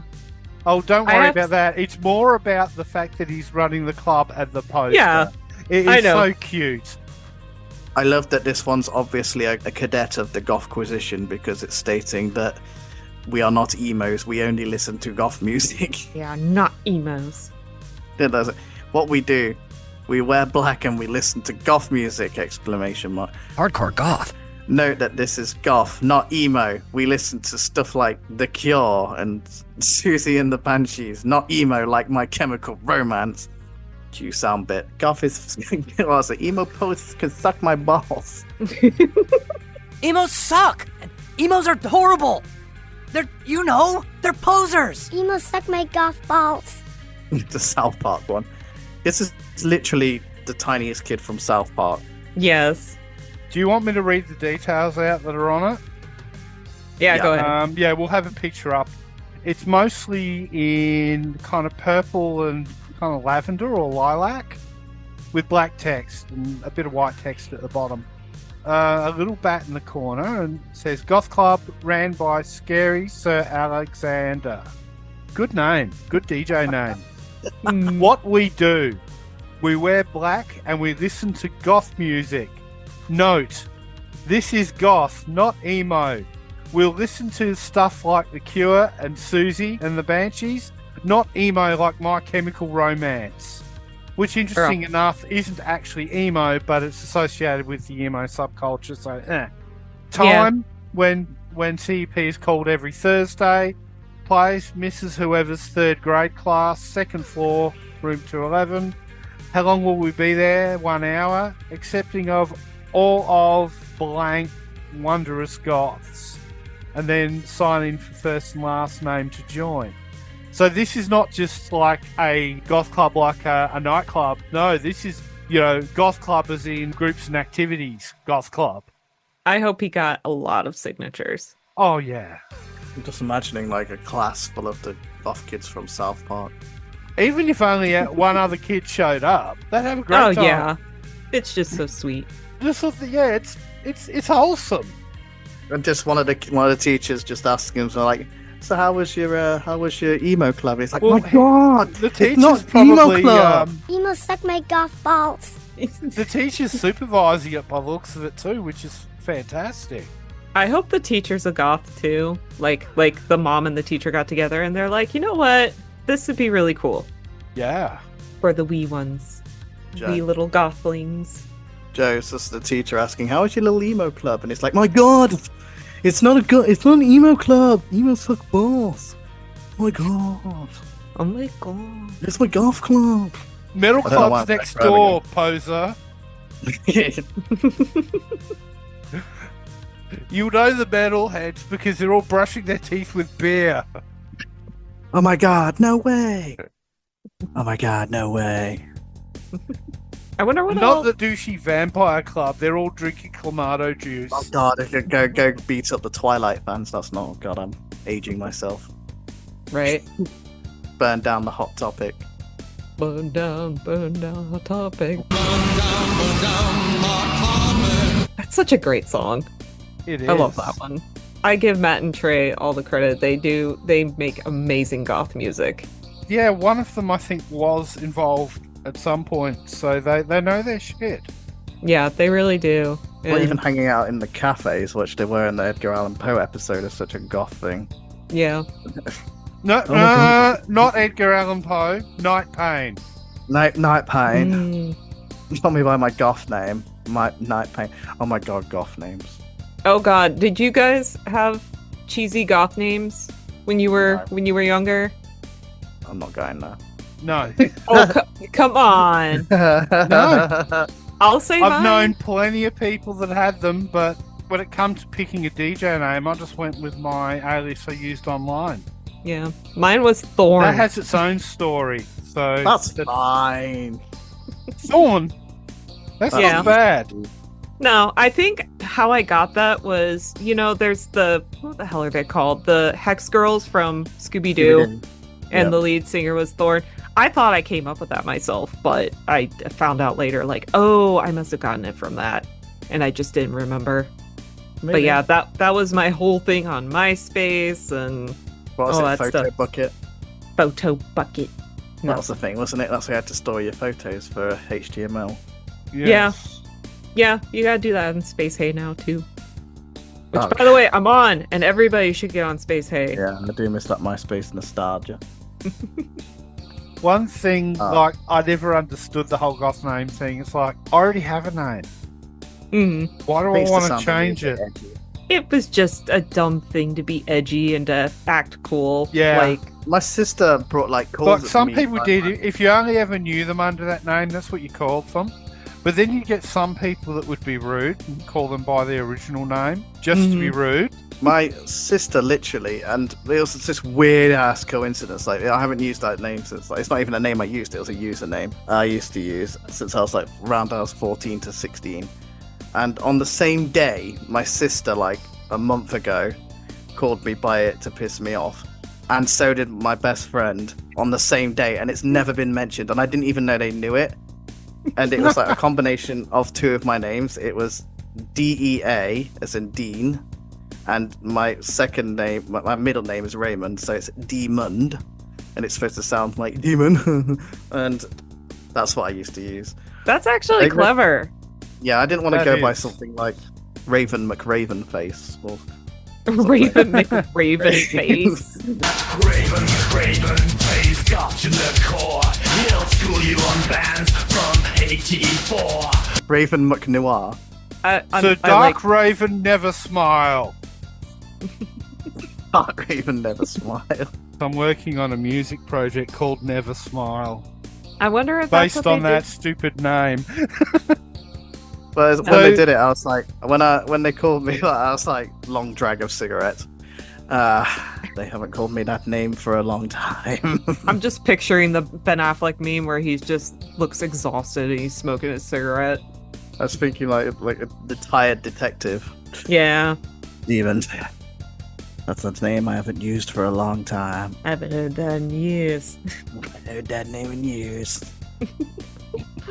But no, I'm thinking like if there's going to be a little goth club for little baby bats, literal baby bats, that would probably be a thing, is coming up with a goth name for yourself. Yeah, today with kids, we're gonna come up with goth names. And then, Well, I don't know. Well, he's already got one. Oh yeah, he already came up with one. He can help name everyone else. That is true. Just put a bunch of random goth titles in a bowl. Pick one out. What, like the old name generators? Yeah. We had to do a quiz Oh or boy. what's it? What type of goth are you? You're an emo goth. What? No! That means you're addicted to the knife. Addicted to the knife. Addicted to the knife. No. I saw An amber sweet is addicted to the vial. I It's a saw. vial. I was laughing my head off so hard. There was an emo BDSM night. And I was like, oh, it cut me so hard. It's just like, Oh. it was being advertised in London. I was like, this is the most weirdest thing I've ever seen. I get it, like industrial and metal ones, but an emo BDSM night. That's For real. just- Like the whole like cutting yourself too, that's like that's a big no-no in the emo community now. You don't joke about that. Nah, I could have done. That was Well, actually something. That was the goth trope originally. Yeah, it was, and And they bad poetry was also a goth trope, and they stole both of them, and they can have them. Yeah, we don't want they really them. can. They don't That want big- them. If you want to cut that joke, do so. But it was just an oddity. That's okay. We're talking about things that were there and things that are now, which are different. I am criticizing it a little bit for the. Oh yeah, it's the kind of a consumption. gross thing because it's like, you don't do that joke anymore. Oh no. Are there songs that you hated way back when, like when you first got into the scene, but you actually like now?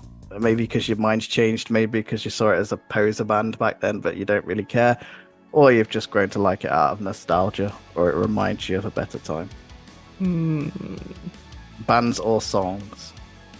See, I grew up not being ashamed of what to listen to, but I don't know. As like when it comes to bands I don't like, I've pretty much solidified in not liking them, mostly because I just don't like the music that they produce. A song? I don't know. I liked Nickelback. I still like Nickelback. Deep South. Nickelback. They aren't great.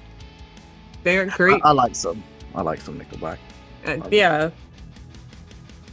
And I don't know. Feel like a lot of Nickelback hate is unwarranted. I can tell you one thing though that made me almost hate them. I did hate them, but then the reason I like them is because it reminds me of this. I was in Canada, and the law in Canada on the radio is every second or third song. I can't remember the exact thing, but I think it's second or third song has to be by a Canadian artist.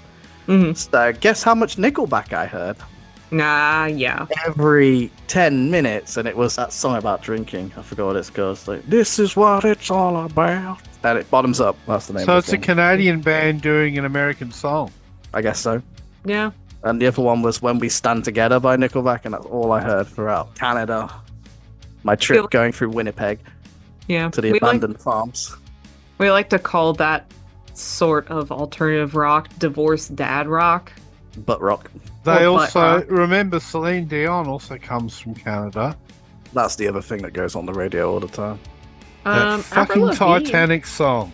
Yeah. Avril Blame Lavigne. Canada! Blame Canada! It isn't a real country anyway.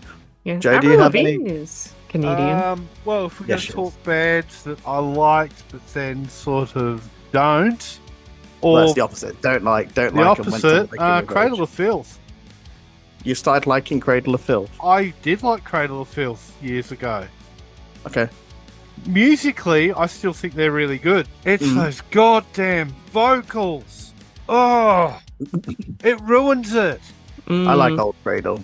The low vocals, that's fine. It's all that screaming. Oh, it just ruins the No. music. Welcome to metal.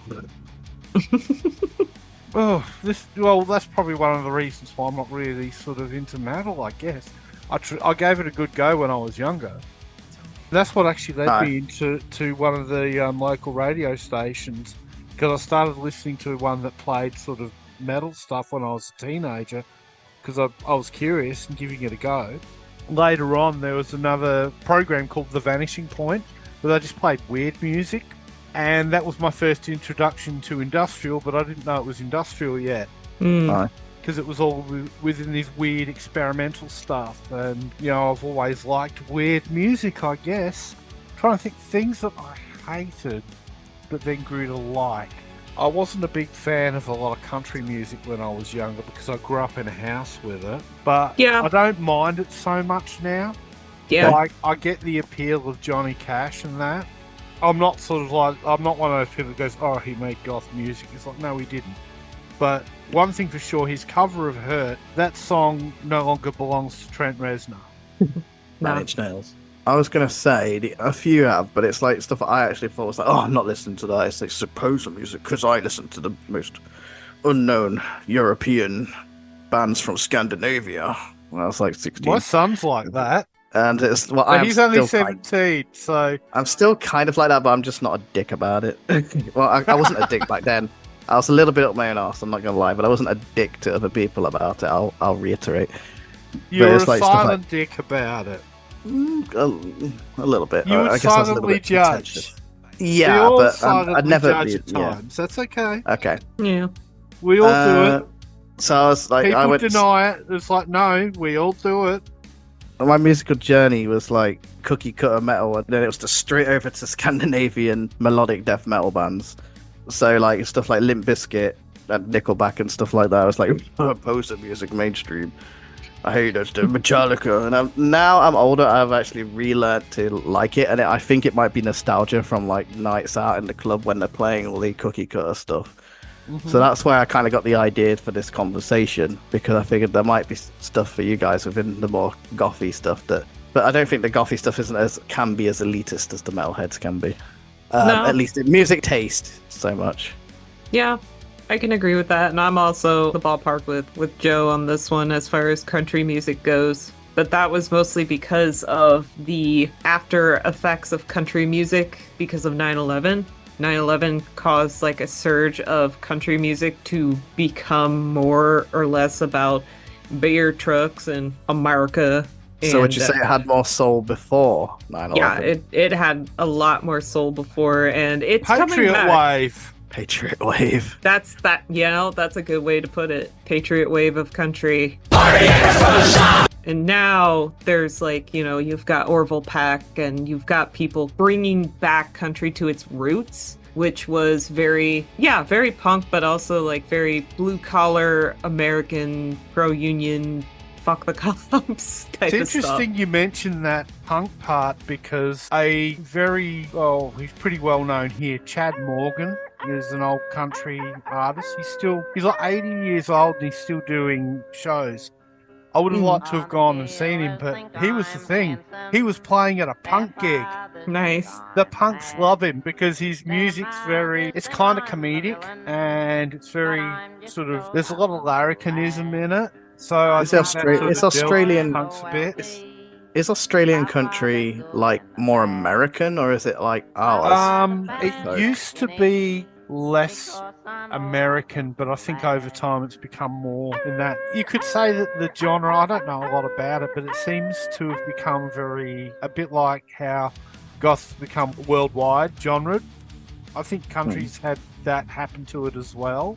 I guess if we're going to be talking stuff that I didn't like that I do now, I can only really think of things that I either don't like that everyone else likes and things like that, which is a bit negative, but I've got a very wide taste in music in general.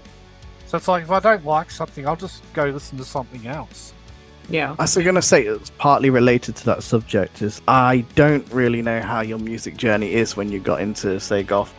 Did you start off with the cookie cutter bands, your sisters and your whatnots, and did you go from like the mainstream stuff, your Rosetta Stones, to Merry Thoughts, and then did you go down more into lesser known stuff, or did you kind of just insert on the side and start with maybe one or two mainstream and have a load of not well known band artists as you found them out? Does that make sense? Yeah, it's kind of like a weird iceberg of music of known bands. I basically discovered the music as I discovered the subculture. The first time I heard The Cure when I was a kid, I hated them. Yeah. I don't like Robert Smith's voice. It just sounds high-pitched and whiny to me. Okay. So I never liked him from hearing Cure's pop music in the mid to late 80s. It was just like, no. Susie I wasn't familiar with. Bauhaus I wasn't familiar with. Sisters I wasn't familiar with at all. Until I started getting into goth music. But how it happened was I started going to the clubs and I learned it through what was played there as well as what was played on the weekly local radio show.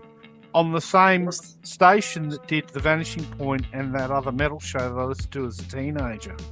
But I didn't know about this other show and then found out about it. A lot of the music I heard on it, I had no idea who the band was. I just knew I liked it. Over the years, I've managed to pick up a few songs that I liked, find out who they were. Like, there's one song that I had, because I used to record it on cassette, but the reception was really bad, so you'd hear static and fuzz going through it. I listened to the clean version of the song now, and it just doesn't sound right without that static and fuzz in it. Ah, yeah, because you heard it so many times. Yeah, because I played those tapes to death, because that was what I had. And then I'd go to the club and learn other stuff. The first thing that I knew was a goth song. We were sitting outside because the club had like this, it was an old building, it had like this ledge. And we'd just sit on the ledge. And then I'm out there and some people are there doing this little hand over heart salute. And Temple of Love's playing. And they're saying, this is the goth anthem. Yeah, so it is. Okay. All right. Yep. Okay, cool. The first death rock band I ever found out about was Christian Death. Valor era. Because at the time, the clubs were playing Valor era stuff because it was the new stuff. And it's like, oh, that's Christian Death. They're a death rock band. I thought, it sounds like goth. And it's like, no, they're death rock. It's different. It's like, okay. I didn't question it. A lot of people question it nowadays. It's like someone who knows better gives you better information. It's like, yep, okay, cool. And then I think the next band I learned about would have been Susie. I think Happy House, they used to play reasonably often. I didn't even cotton on that Spellbound was by her originally. Yeah. If you want to hear something really funny, though, I originally thought Robert Smith was the lead singer of the Smiths. It just made sense. It does make sense. I think I've made that mistake. And That's until what I like you to know do. any different, then it's like, that's what you thought. And I came in sort of knowing some of the pop music from the 80s and that too. I'm just trying to think if there's anything even from that I didn't like that I grew to like.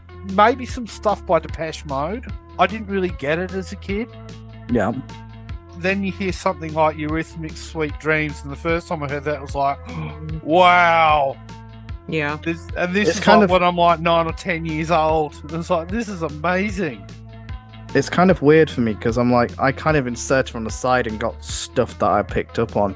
So like when someone says to me, also in an age of downloads, someone says to me a really popular goth band that I should know, I won't know it because I've been getting all these little known bands and I only know a few mainstream ones. So if someone said to me, oh, how have you not heard of Angels of Liberty? Like, would you say that? I don't know how popular they are to bring I up. you know wouldn't what I mean? say they're a big band, but they are reasonably well known. But that's what I mean. If someone says, "Oh, it's you like haven't you heard mentioned before, bands Kind like March Violets and of Mary Thoughts, The Mission and Merry Yeah. Thoughts and that Rosetta Stone," being Rosetta Stone being mainstream, but from an Australian perspective, they never had any success here outside of the clubs. That's what I mean. That's why it's quite difficult for me to talk about. You've picked up on it with me right now because I don't know. Say Clan of Zymox, is it? Or Yeah. She Passed Away. I do not have a clue how many people know these bands are when I talk about them. So that's why I kind of like had a very odd journey, whereas you know what's at the top. You know what I mean? Well, the other everyone would thing know. too is everyone has gaps in their knowledge. Yeah. Until I started buying vinyl, I didn't know much by The Mission. Then it was like, well, this is what they have. I know they're a goth band. I will just grab it because that's what I can find locally. And it's like, yeah, I've been sleeping on this one. These guys are really good. Yeah. It's so easy to do. The Fields of the Nephilim were a bit like that with me as well.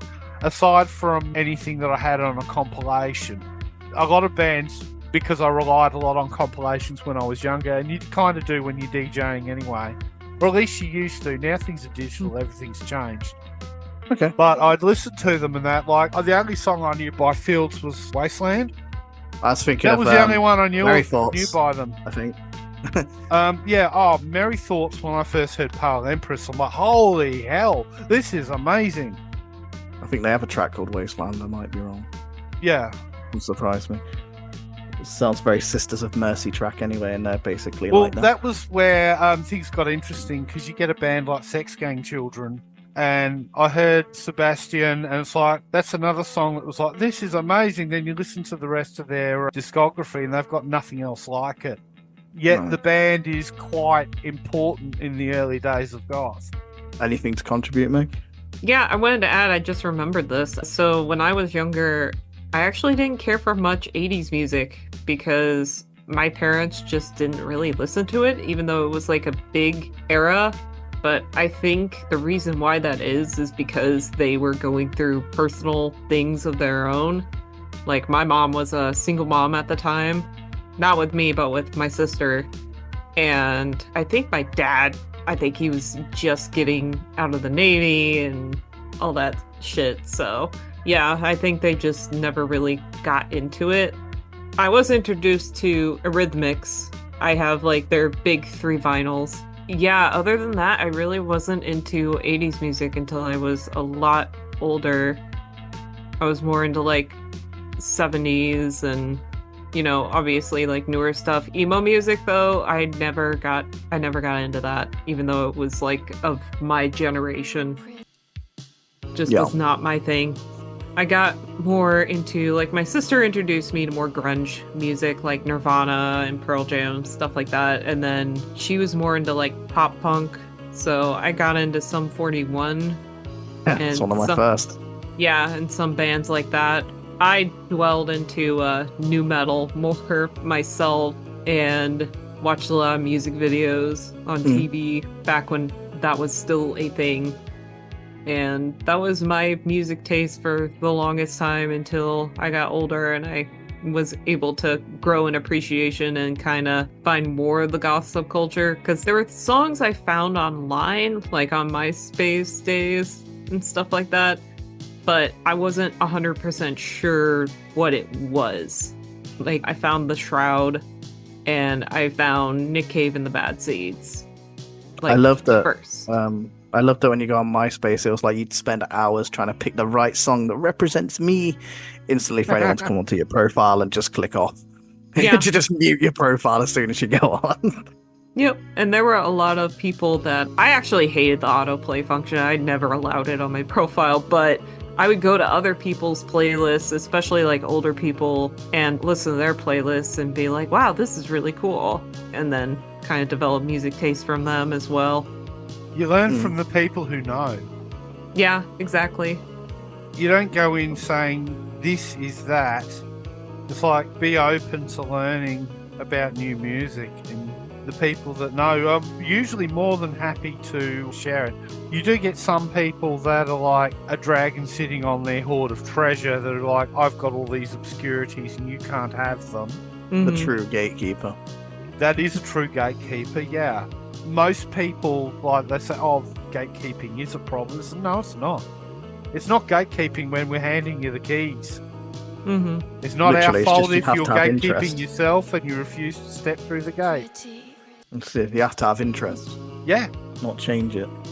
We are, if Megan would have time to do the basement turtle story, and we are finishing up after that. So yes, please. This is actually a common thing in St. Louis, actually. I didn't know it was until I was way older, but I was talking with my mom about something or other, and she brought up my grandparents owning a basement turtle. And I was like, oh, okay, that's weird. And the reason why they had a basement turtle was because back in like the 50s or way back when they first built houses in the city, the basements were more of cellars. So they weren't properly ventilated and there were ways for bugs to get in, and they would get mayflies a lot. So they would just adopt a turtle, keep it in the basement, and then the turtle would eat the flies. They would feed it, take care of it, and obviously not as well as people would today, you know, because there's, you know, we didn't have the internet back then, so people just kind of did what they could. Apparently they had a turtle for a really long time. So they lived for a very long time. Yeah, well, I mean, like, they didn't starve it to death or anything, so that's the good thing. Yeah, they ate mayflies, but... It's eating good, at least one day, yeah. I found out later, when I moved out to the city and I talked to coworkers, I was telling them about it, because I thought it was goofy and unique, and they were just like, oh yeah, my grandparents had basement turtle too. I was like, wait, what? And apparently this was just a thing in St. Louis that everyone did. Everyone's grandparents had a basement turtle at some point. It's like having a house cat to catch mice. Exactly. And it was just... or tying an onion around your belt because it's the style at the time. Yeah, and I went on St. Louis subreddit and I was like, did everyone have a basement turtle? And everyone was just like, yeah, it's a common thing. I think there's like an old article about it, probably from Riverfront Times, because it is a goofy story. Did they get them from the pet shop, or did they just go out to the swamp whenever one dies? Marjorie, the turtle died. I'm gonna go back to the swamp. The best place to shop, it's our Bass Pro Shop. Well, we don't have swamps out here, really, but I'm pretty sure they just caught them in the wild. Well, I guess if they can have toilet alligators in Florida. I'm not sure if that sounds like a Midwest story or a Southern story. We have outhouse spiders. They're called redbacks. They live under the toilet seat. Nasty buggers. Yeah, but you're not adopting them, are you? No. Well, no, they just kind of choose to live there. This is why we generally don't have outhouses in Australia anymore. Indoor toilets are a good thing. But yeah, I've actually considered getting a basement turtle just because we would get bugs in the basement too. And You've got a basement? yeah, we got a basement. Oh, I thought it's a flat outside an apartment. No, So you wouldn't get one. I have a house. Oh, And if you're into sorry, my BDSM, it could apologies. be a D basement. But nah, Dungeon. it's more or less meant for sellers. So that's why we decided not to get a basement turtle. Do mayflies come out all the time out of the year? Because I thought it's one day and then they just all disappear. Or is that cicadas or whatever you call them? That's cicadas. Oh, I can't Recall. keep up. I know I'm not aware of mayflies, but apparently it was a big problem back then. So I'm just like, eh. Well, pesticides are probably taking care of most of that now. Oh yeah, and outside turtles probably. But from what I recall, they would get a particular type of turtle. I want to say it was a slider, like one of the flat shells. Mm. But I just think you just accidentally go out and you get yourself one of those alligator snappers. oh god, Not no! realizing, just bringing that home under your arm. My parents actually have a lake infested with snapping turtles. That sounds terrifying. Save me from the wee turtles! Yeah, there was a reason. I always wanted to go swimming in our lake. I never went swimming in our lake because my parents were just like, hell no, you will lose a toe.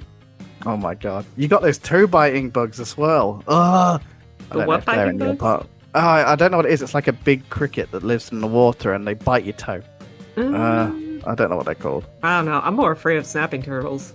Yeah, I 'Cause mean, legitimately, it's a better, it's more reason judging by how many teeth they have. They don't even have teeth. They just have that big beak. Oh, I'm thinking of That one can- that's got loads of rows of teeth. That's a snapping turtle. I think it's Oh. called an alligator snapping turtle, but I could be wrong. Yeah, they got teeth, but yeah, the beak alone is enough to snap something off. I don't know how Hence you the guys live name. out in these most dangerous places. I'm happy with my non-dangerous animals. Well, you still got the wild haggis. I can't believe I convinced you they're real. I felt I have for a the drop bear oldest to joke. sell you. That's like 100. I did learn about drop bears and that they're not necessarily real. Not necessarily. Isn't the theory of koalas just because they're so high off eucalyptus they fall on people? And the worst bit is their skulls are ridiculously thick. It's like an inbuilt crash helmet. So if it hits you, you're screwed. Koalas can get rather aggressive. Mm-hmm. You wouldn't want to piss them off. You wouldn't want to Steve Irwin them. Jeez. You know, the old stick your thumb up. Yeah. Stick me thumb in its battle. That would not be a wise decision. Be minty. Moving on. I have heard they sound like death metal. Just those growls.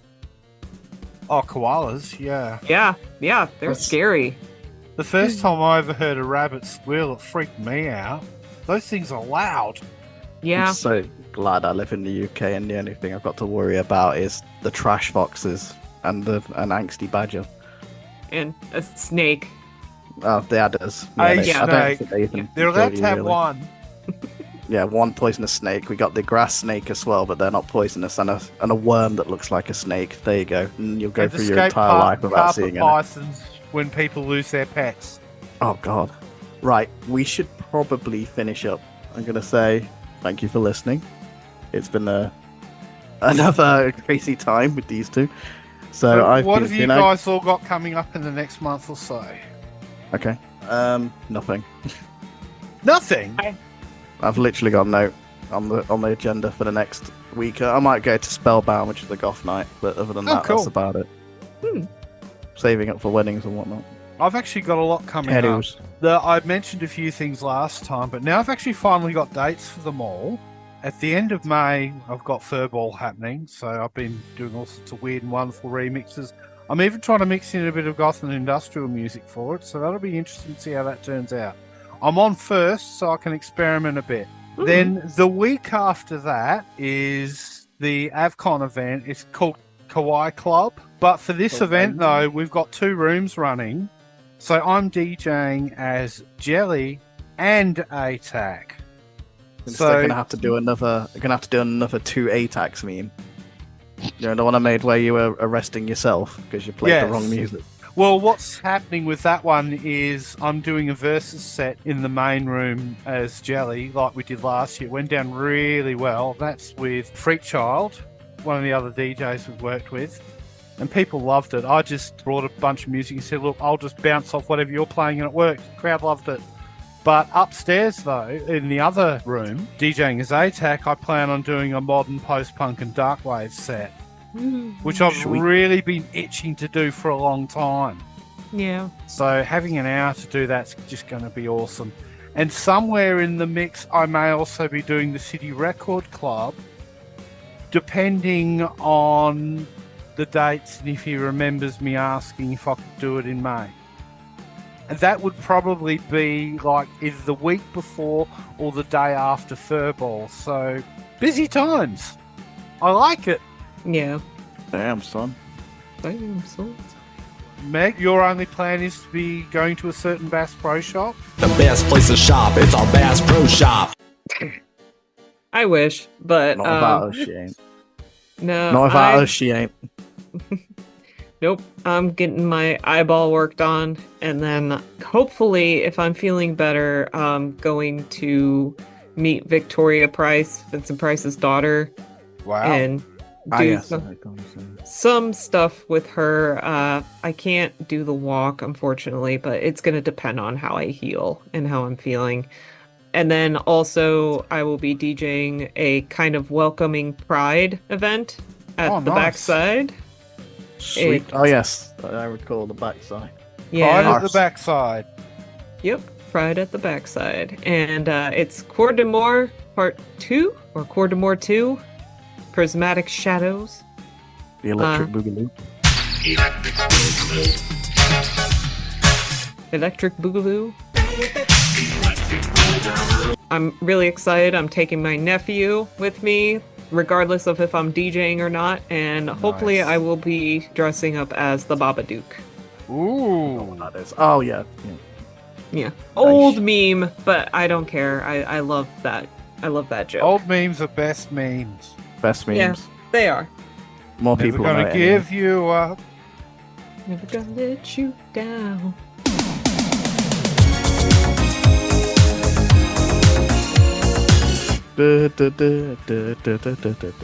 Yeah, but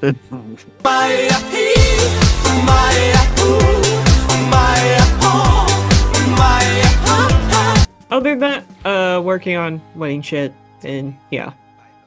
Yep, same. Working on wedding shit, doing some decor around the house. I might do a DIY video if I can save you money. Why not? People money with ideas. And Hey, it's all content. Maybe go Spellbound, yeah. I've still got to finish my other stuff that I need to do on the channel. So at least it'll give me time to get stuff done. I think that's it. Is that it from all of us? I think so, yes. Awesome. I've been Feannag from the House of Wyvern. I am Mystic. And I am Joe. Say goodbye, posers. Bye-bye, Bye, everybody. posers. Bye, posers. Bye-bye. Cranky Goth Posers! Cranky Goth Posers! Cranky Goth Posers!